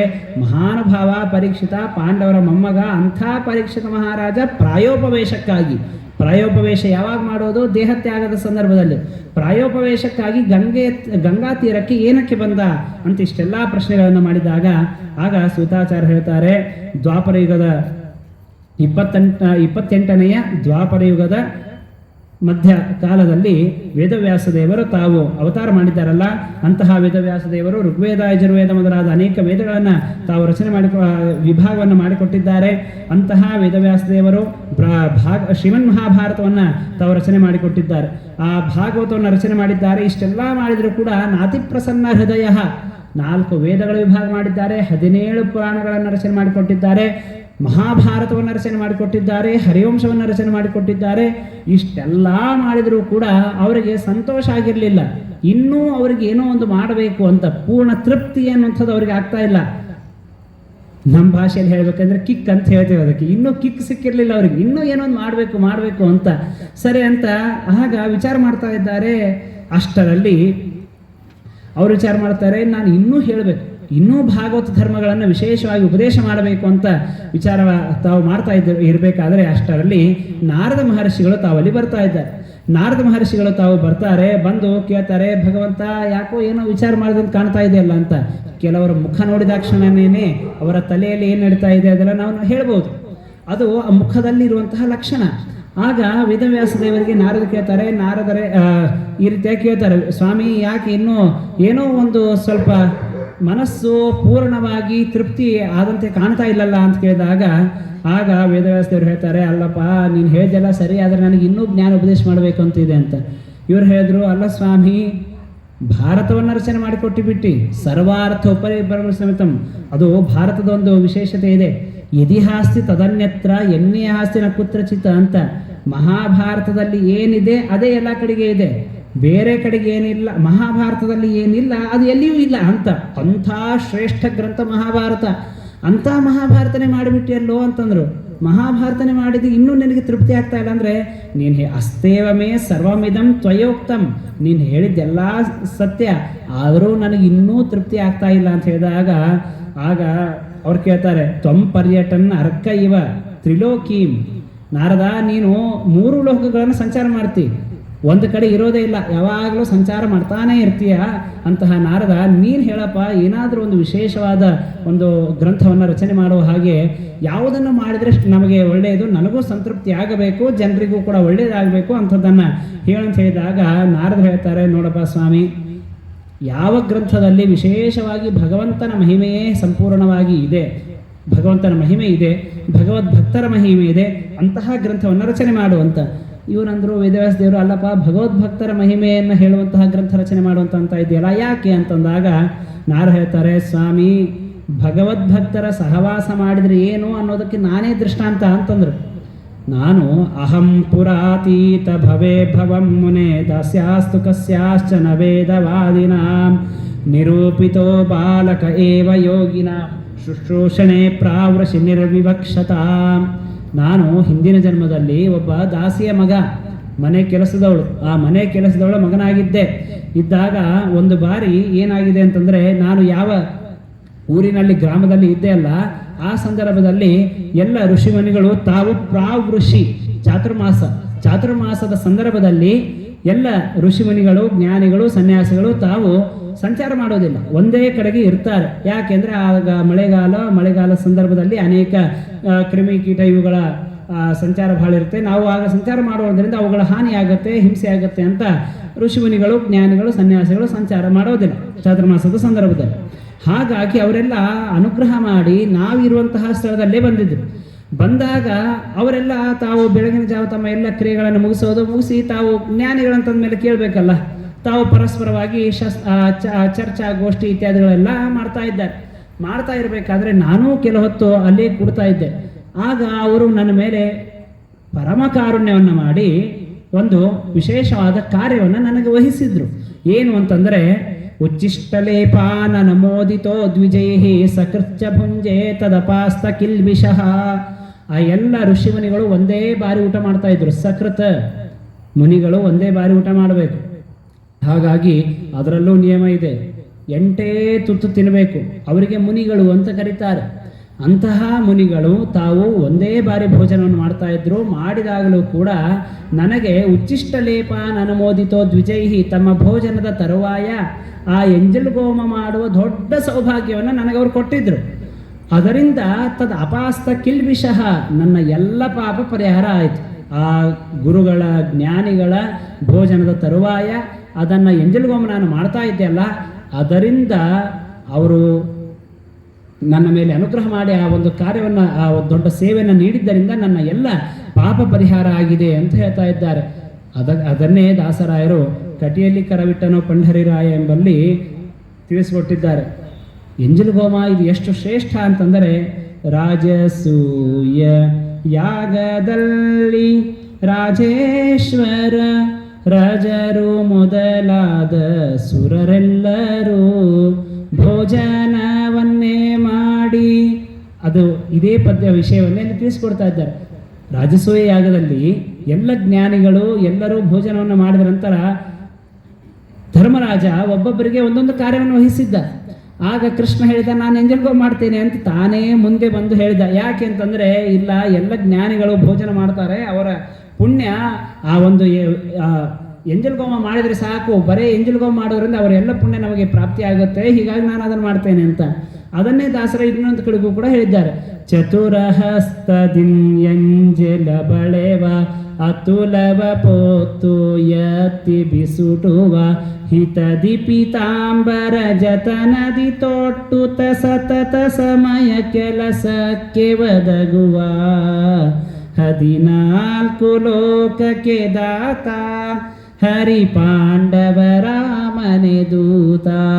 ಸ್ವತಃ ಪರಮಾತ್ಮ ತಾನು ಆ ಎಂಜಲ್ ಗೋಮವನ್ನು ಮಾಡಿದ್ದಾನೆ, ಅಷ್ಟು ಶ್ರೇಷ್ಠವಾದದ್ದು. ಅಂಥ ಕಾರ್ಯವನ್ನು ಋಷಿಮುನಿಗಳು ಪರಮನುಗ್ರಹ ಮಾಡಿ ನನಗೆ ಆ ಒಂದು ಕಾರ್ಯವನ್ನು ಒಪ್ಪಿಸಿದ್ರು. ಹೀಗಾಗಿ ನಾನು ಅದನ್ನು ಮಾಡ್ತಾ ಇದ್ದೆ. ಚಾತುರ್ಮಾಸ ಮುಗಿಯಿತು, ಎಲ್ಲರೂ ತಮ್ಮ ತಮ್ಮ ಕ್ಷೇತ್ರಗಳಿಗೆ ಹೊರಟು ಹೋಗುವಾಗ ನನಗೆ ಅನುಗ್ರಹ ಮಾಡಿ ಒಂದು 12 ಮಂತ್ರವನ್ನು ಉಪದೇಶ ಮಾಡಿದರು. ನಾನು ಅದನ್ನು ವಿಶೇಷವಾಗಿ ಜಪ ಮಾಡ್ತಾ ಇದ್ದೆ. ಆ ವಾಸುದೇವ 12 ಮಂತ್ರವನ್ನು ಅದನ್ನು ವಿಶೇಷವಾಗಿ ಜಪ ಮಾಡ್ತಾ ಇದ್ದೆ. ಮಾಡಬೇಕಾದ್ರೆ ನನಗೆ ನಾನು ಕೂಡ ಋಷಿಗಳಂತೆ ಮುನಿಗಳಂತೆ ಅರಣ್ಯಕ್ಕೆ ಹೋಗಬೇಕು, ತಪಸ್ಸು ಮಾಡಬೇಕು ಅಂತ ಇಚ್ಛೆ.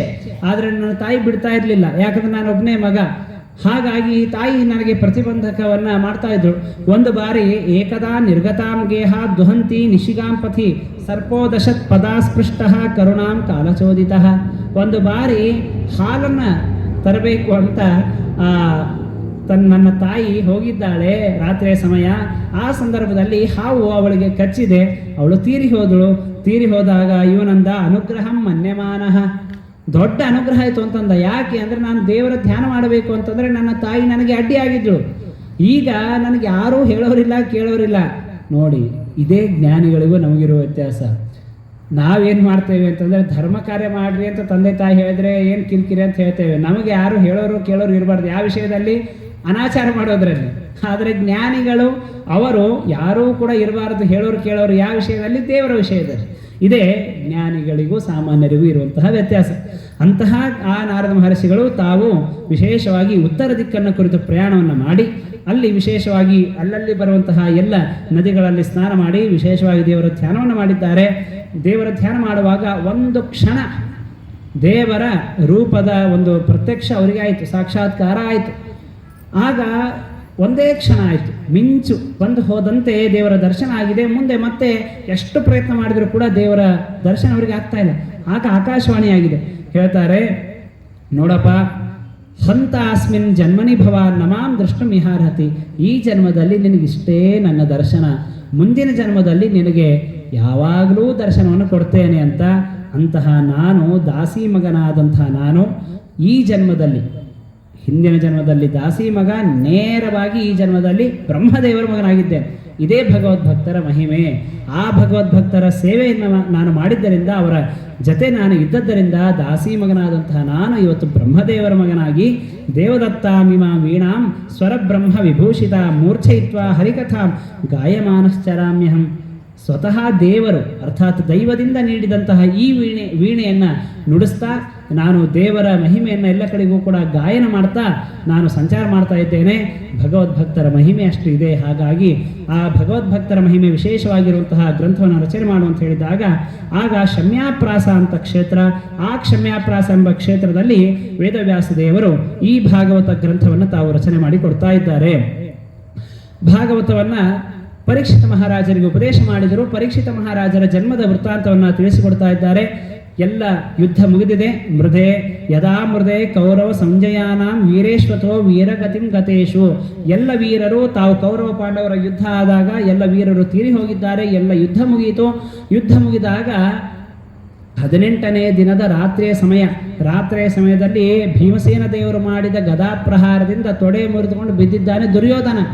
ಆ ಸಂದರ್ಭದಲ್ಲಿ ಅಶ್ವತ್ಥಾಮಾಚಾರ್ಯರು ಬಂದಾಗ ಎಂಥ ನೀಚ ದುರ್ಯೋಧನ. ಸಾಮಾನ್ಯವಾಗಿ ಎಲ್ಲ ಜ್ಞಾನಿಗಳು ಹೇಳೋದು ಅದೇ, ಸಿಟ್ಟು ಎಲ್ಲಿದ್ರೆ ಚಲೋ ಅಂತಂದ್ರೆ ಬಾಯಲ್ಲಿ ಅಂತೆ. ಅದು ಬಹಳ ಹೊತ್ತು ಕೆಳಗಡೆ ಇಳಿತು, ಮನಸ್ಸಿನಲ್ಲಿ ಸಿಟ್ಟು ಬಂತು ಅಂದರೆ ಅದು ದ್ವೇಷವಾಗಿ ಪರಿಣಾಮ ಹೊಂದುತ್ತೆ. ದುರ್ಯೋಧನನಿಗೆ ಎಷ್ಟು ದ್ವೇಷ ಪಾಂಡವರ ಮೇಲೆ ಅಂತಂದ್ರೆ ಅಯೋಗ್ಯ ನೀಚ.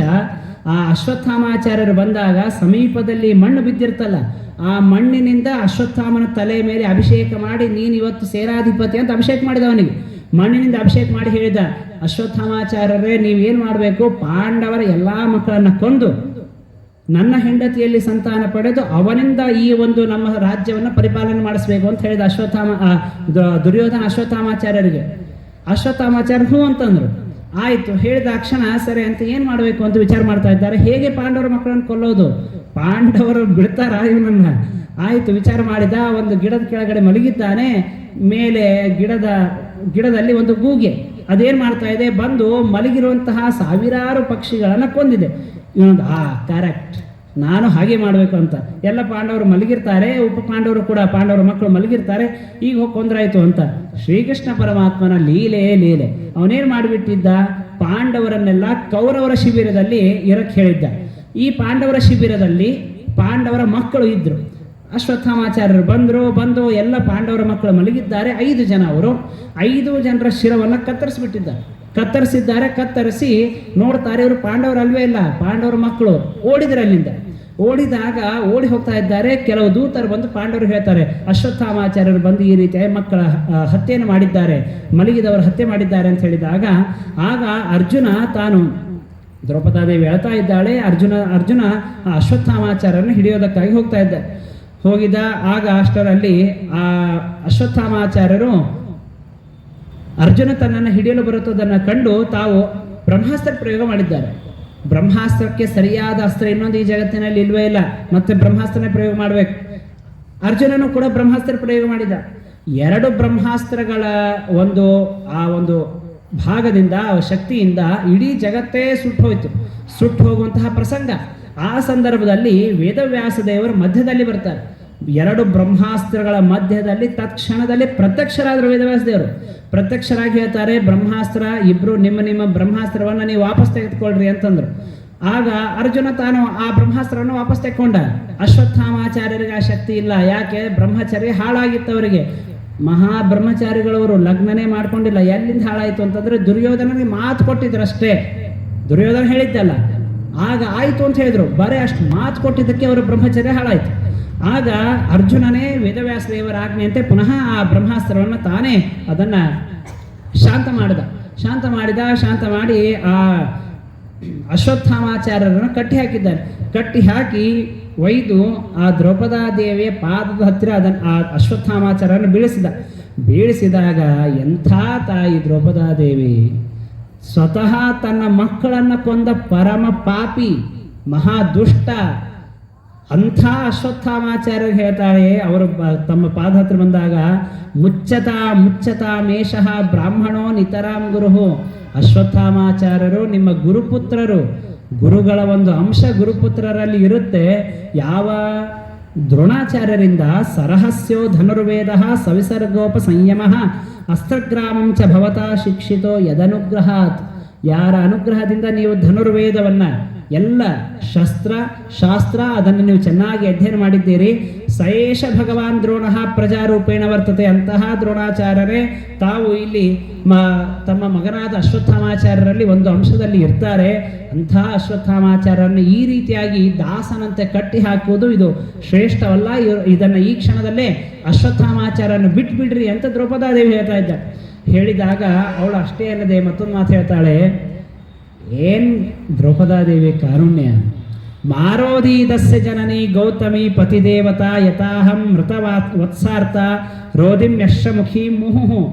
ಯಾವ ರೀತಿಯಾಗಿ ನಾನು ನನ್ನ ಮಕ್ಕಳನ್ನು ಕಳೆದುಕೊಂಡು ಅಳ್ತಾ ಇದ್ದೇನಲ್ಲ, ಆ ರೀತಿಯಾಗಿ ಈ ಅಶ್ವತ್ಥಾಮಾಚಾರ್ಯರ ತಾಯಿ ಕೃಪಿ, ಅವಳು ಅಳೋದು ಬೇಡ, ಹೀಗಾಗಿ ಈ ಅಶ್ವತ್ಥಾಮಾಚಾರ್ಯರನ್ನ ಬಿಟ್ಬಿಡ್ರಿ ಅಂತ ಹೇಳ್ತಾ ಇದ್ದಾಳೆ ದ್ರೌಪದಾದೇವಿ. ಎಂಥ ಕಾರುಣ್ಯ ನೋಡ್ರಿ. ತಾನೇ ತನ್ನ ಮಕ್ಕಳನ್ನು ಕಳೆದುಕೊಂಡು ದುಃಖದಲ್ಲಿ ಇದ್ದು ಒದ್ದಾಡ್ತಾ ಇದ್ದಾಳೆ. ಆ ಸಂದರ್ಭದಲ್ಲಿ ಈ ಮಾತನ್ನು ಹೇಳ್ತಾಳೆ, ನನ್ನಂತೆ ಇವಳ ತಾಯಿ ಅಳೋದು ಬೇಡ, ಇವಳನ್ನು ಬಿಟ್ಬಿಡು ಅಶ್ವತ್ಥಾಮಾಚಾರ್ಯರಂತ. ಆಗ ಅರ್ಜುನ ಪ್ರತಿಜ್ಞೆ ಮಾಡಿಬಿಟ್ಟಿದ್ದ, ಅಶ್ವತ್ಥಾಮಾಚಾರ್ಯನ ಕೊಂದೇ ತೀರ್ತೇನೆ ಅಂತ. ದ್ರೌಪದ ನೋಡಿದ್ರೆ ಬಿಡು ಅಂತ ಹೇಳ್ತಾ ಇದ್ದಾಳೆ. ಬಹಳ ಸಮಸ್ಯೆ ಆಗಿಬಿಡ್ತು ಅರ್ಜುನನಿಗೆ. ಆಗ ಏನು ಮಾಡಬೇಕು ಅಂತ ಹೇಳಿದಾಗ ಕೃಷ್ಣ ಇರೋದೇ ಅದಕ್ಕೆ. ಕೃಷ್ಣ ಅವನನ್ನು ನಾವು ಹೇಳುವಾಗಲೇ ನಾವೇನು ಯಾರಿಗಾದ್ರೂ ಕೃಷ್ಣ ಅಂತ ಹೇಳಿದಾಗ ಸಡನ್ ಆಗಿ ಏನು ನೆನಪು ಬರುತ್ತೆ? ಕೃಷ್ಣ ಅಂದರೆ ತಂತ್ರಗಾರಿಕೆ, ಭಾರೀ ತಂತ್ರ ಮಾಡುವಂಥವನು ಕೃಷ್ಣ. ಜಯದ್ರಥನ ಸಂಹಾರದಲ್ಲಿಯೂ ಜಯದ್ರಥನ ಸಂಹಾರದ ಪ್ರಸಂಗದಲ್ಲಿಯೂ ಕೂಡ ಅದೇ ರೀತಿ ಮಾಡಿಬಿಟ್ಟಿದ್ದ. ಅರ್ಜುನ ಅಭಿಮನ್ಯುವಿನ ಸಂಹಾರ ಆಯಿತು. ಸಂಹಾರ ಆದಮೇಲೆ ಅರ್ಜುನ ಹೇಳಿದ್ದ, ನಾಳೆ ಸಾಯಂಕಾಲ ಸೂರ್ಯಾಸ್ತದ ಒಳಗೆ ಜಯದ್ರಥನನ್ನು ಕೊಂದೇ ಹೋದರೆ ಅಗ್ನಿ ಪ್ರವೇಶ ಮಾಡ್ತೇನೆ ಅಂತ ಸಂಕಲ್ಪ ಮಾಡಿಬಿಟ್ಟಿದ್ದ. ಆಯಿತು, ಎಲ್ಲ ಕಡೆಗೂ ಸಾಯಂಕಾಲದ ಸಮಯನೇ ಆಯಿತು. ಜಯದ್ರಥ ಕಾಣಿಸ್ತಾನೇ ಇಲ್ಲ, ಹರ ಇಲ್ಲ ಶಿವ ಇಲ್ಲ ಅಂತ ಹೇಳ್ತೀವಲ್ಲ ಹಾಗೆ. ಒಟ್ಟ ಆ ಜಯದ್ರಥನ ಸುಳಿವೇ ಇಲ್ಲ. ಆಗೇನು ಮಾಡಿದ ಪರಮಾತ್ಮ, ತನ್ನ ಸುದರ್ಶನ ಚಕ್ರವನ್ನು ಸೂರ್ಯನ ಮುಂಭಾಗದಲ್ಲಿ ತಂದು ಇಟ್ಟ. ಆಗ ಎಲ್ಲ ಕಡೆಗೂ ಕತ್ಲೆ ಆಯಿತು. ಕತ್ಲೆ ಆದಾಗ ಎಲ್ಲರಯ್ಯ ಅರ್ಜುನ ಈಗ ನೀನು ಅಗ್ನಿ ಪ್ರವೇಶ ಮಾಡಬೇಕು ಅಂತ ಹೇಳಿದ್ರು. ಸರಿ ಅಂತಂದ. ಕೃಷ್ಣನ ಹೇಳಿದ, ಅರ್ಜುನ ಹೋಗಿ ಅಗ್ನಿ ಪ್ರವೇಶ ಮಾಡು ಅಂತ. ಗಾಬರಿ ಆಗಿಬಿಡ್ತು ಅವನಿಗೆ. ಕೃಷ್ಣ ಇದ್ದಾನೆ ಅನ್ನೋಂಥ ಧೈರ್ಯದಿಂದಲೇ ಅವನು ಮಾತಾಡಿದ. ಕೆಲವರೆಲ್ಲ ಹಾಗೆ ತಮ್ಮಿಂದ ಏನು ಮಾಡ್ಲಿಕ್ಕೆ ಆಗೋದಿಲ್ಲರಿ, ಹಿಂದೆ ಅವನೋ ಇದ್ದಾನೆ ಅಯೋಗ್ಯ ಅಂತ ಹೇಳಿ ತಾವು ಅವನನ್ನ ಆಶ್ರಯಿಸ್ಕೊಂಡು ಏನೇನೋ ಮಾತಾಡ್ಬಿಡ್ತಾರೆ. ಕರೆಕ್ಟ್ ಟೈಮಿಗೆ ಅವನು ಕೈ ಕೊಟ್ಟು ಬಿಡ್ತಾನೆ. ಅದು ದೇವರಿಗೆ ಜಗತ್ತಿಗೆ ತಿಳಿಸ್ಕೊಡ್ಬೇಕಾಯ್ತು. ಹೀಗಾಗಿ ಕೃಷ್ಣ ಅಂತ ಅರ್ಜುನ ಹೋಗಿ ಅಗ್ನಿ ಪ್ರವೇಶ ಮಾಡು ಅಂತ. ಇವನಂದ ಎಂಥ ಕರ್ಮರಿ ಅಂದ. ಆಯಿತು ಅಂತ ಹೊರಟ. ಯಾಕೆ ಕೃಷ್ಣ ಹೇಳಿದ್ದ ಅಂದರೆ ಇನ್ನೂ ಜಯದ್ರಥ ಬಂದಿರಲಿಲ್ಲ. ಜಯದ್ರಥ ಬಂದ, ಅವನು ಸುಮ್ಮನೆ ಇದ್ದಾನೆ ಇರಬೇಕಲ್ಲ, ಹಾಗಾಗೋದಿಲ್ಲ. ಅವನಂತ ಜಯದ್ರಥ ಓಡಿ ಬಂದ, ಅರ್ಜುನ ಅಗ್ನಿ ಪ್ರವೇಶ ಮಾಡೋದು ನೋಡಬೇಕು ಅಂತ. ಅರ್ಜುನ ಆ ಜಯದ್ರಥ ಬಂದಾಕ್ಷಣ ಕೃಷ್ಣ ಅರ್ಜುನಿಗೆ ಹೇಳ್ದ, ಅರ್ಜುನ ಹಾರಸಿವನನ್ನ ಅಂತಂದು. ಅವನಂದು ಇಲ್ಲ ಸ್ವಾಮಿಯ ಸೂರ್ಯಾಸ್ತ ಆಗಿದೆ, ಅಗ್ನಿ ಪ್ರವೇಶ ಅದೆಲ್ಲ ಏನಿಲ್ಲೋ ಮುಗಿಸ್ಬಿಡವನನ್ನ ಅಂತಂದು. ಈ ಕ್ಷಣ ಮುಗಿಸ್ಬಿಡು ಅಂತ ಹೇಳಿದಾಗ ತತ್ಕ್ಷಣದಲ್ಲಿ ಸುದರ್ಶನ ಚಕ್ರವನ್ನು ಪಕ್ಕದಲ್ಲಿ ಸರಿಸಿದ, ಜಯದ್ರಥನನ್ನು ಸಂಹಾರ ಮಾಡಿಬಿಟ್ಟ. ಸಂಹಾರ ಆದಮೇಲೆ ಅಲ್ಲೂ ಒಂದು ವಿಶೇಷ ಏನು ಅಂತಂದರೆ, ಜಯದ್ರಥನ ತಂದೆ ಒಂದು ವರ ಪಡೆದುಕೊಂಡಿದ್ದ, ನನ್ನ ಮಗನ ತಲೆಯನ್ನು ಯಾರು ಭೂಮಿಯ ಮೇಲೆ ಹಾಕ್ತಾರೆ ಅವನ ತಲೆ 1000 ಹೋಳಾಗಲಿ ಅಂತ. ಕೃಷ್ಣ ಹೇಳಿದ, ಪಾಶುಪಾತಾಸ್ತ್ರ ಬಿಡು ಅಂತಂದ. ಒಂದರ ಹಿಂದೆ ಪುಂಖಾನುಪುಂಖ ಅಂತ ಹೇಳ್ತೇವೆ ಅದನ್ನು. ಆ ಪುಂಖಾನುಪುಂಖವಾಗಿ ಬಾಣ ಬಿಡು. ಎಷ್ಟು ಅಂದರೆ 1000 ಯೋಜನ ದೂರದಲ್ಲಿ ಇವನ ತಂದೆ ತಾನು ಸಂಧ್ಯಾವಂದನೆ ಮಾಡ್ತಾ ಕುಳಿತಿದ್ದಾನೆ. ಅವನ ತೊಡೆ ಮೇಲೆ ಬೀಳಬೇಕಿದ್ದು ಹೋಗಿ ಅಂತ. ನೇರವಾಗಿ ಅರ್ಜುನ ಆ ರೀತಿಯ ಬಾಣ ಪ್ರಯೋಗ ಮಾಡಿದ್ದ. ಯಾಕೆ? ಹಿಂದಿನ ದಿನ ರಾತ್ರಿ ಶ್ರೀಕೃಷ್ಣ ಪರಮಾತ್ಮ ಅರ್ಜುನನನ್ನು ರುದ್ರದೇವರ ಹತ್ತಿರ ಕರೆದುಕೊಂಡು ಹೋಗಿ ಪಾಶುಪತಾಸ್ತ್ರವನ್ನು ವಿಶೇಷವಾಗಿ ಇನ್ನೊಮ್ಮೆ ಅವರಿಗೆ ಉಪದೇಶ ಮಾಡಿಸಿದ್ರು. ಅಪ್ಪೆಚ್ಚುತೋ ಗುರುದ್ವಾರ ಪ್ರಸಾದ ಕೃದಹಂ ತ್ವಿತಿ. ದೇವರ ನಿಯಮ ಅದು. ತಾನು ಎಲ್ಲವನ್ನೂ ಮಾಡುವ ಶಕ್ತಿ ಪರಮಾತ್ಮನಿಗೆ ಇದ್ದರೂ ಕೂಡ ಗುರುಗಳ ದ್ವಾರಾನೇ ಪರಮಾತ್ಮ ಅನುಗ್ರಹ ಮಾಡ್ತಾನೆ. ಇದು ಪರಮಾತ್ಮ ತಾನು ಮಾಡಿಕೊಂಡ ನಿಯಮ. ಹಾಗಾಗಿ ಪಾಶುಪತಾಸ್ತ್ರಕ್ಕೆ ಮುಖ್ಯ ಯಾರು? ರುದ್ರದೇವರು. ಆ ರುದ್ರದೇವರ ಮುಖಾಂತರ ಇನ್ನೊಮ್ಮೆ ಅವರಿಗೆ ಉಪದೇಶ ಮಾಡಿದ್ದ. ಆ ಪಾಶುಪತಾಸ್ತ್ರವನ್ನು ಸತತವಾಗಿ ಪ್ರಯೋಗ ಮಾಡಿದಾಗ ಆ ಪಾಶುಪತಾಸ್ತ್ರ ಪ್ರಯೋಗದಿಂದ ಜಯದ್ರಥನ ಶಿರ ಅವನ ತಂದೆಯ ತೊಡೆ ಮೇಲೆ ಬಿತ್ತು. ಆಗ ತಂದೆ ಎದ್ದು ನಿಂತ, ಅವನೂ ಸತ್ತ, ಇವನೂ ಸತ್ತ. ಹೀಗೆ ಶ್ರೀಕೃಷ್ಣ ಪರಮಾತ್ಮ ಅವನಲ್ಲಿ ಲೀಲೆ. ಅವನಂದ, ಅಲ್ಲ ಅರ್ಜುನ, ನೀನು ಪ್ರತಿಜ್ಞೆಯನ್ನು ಮಾಡಿದ್ದೀಯಾ ಅಶ್ವತ್ಥಾಮಾಚಾರ್ಯನ ಸಂಹಾರ ಮಾಡ್ತೇನೆ ಅಂತ. ದ್ರೌಪದಿ ದೇವಿ ನೋಡಿದ್ರೆ ಅಶ್ವತ್ಥಾಮನನ್ನು ಬಿಟ್ಬಿಡು ಅಂತ ಹೇಳ್ತಾ ಇದ್ದಾಳೆ. ಧರ್ಮ ಸಂದೇಹ, ಏನು ಮಾಡಬೇಕು? ಸಂದಿಗ್ಧ ಪರಿಸ್ಥಿತಿ. ಆಗ ಕೃಷ್ಣ ಹೇಳಿದ, ಏನಿಲ್ಲ, ಇವನ ತಲೆ ಮೇಲೆ ಒಂದು ಮಣಿ ಇದೆ, ಆ ಮಣಿಯನ್ನು ಕಿತ್ಕೋ ಅಂತ ಹೇಳ್ಬಿಟ್ಟು. ಯಾಕೆ? ಬಂಧನಂ ದ್ರವಿಣಾದಾನಂ ಸ್ಥಾನ ನಿರ್ಯಾಪಣಂ ತಥಾ ಏಷಹಿ ಬ್ರಹ್ಮಬಂಧೋನ ವಧೋ ನಾನ್ಯೋಸ್ತಿ ದೈಹಿಕ.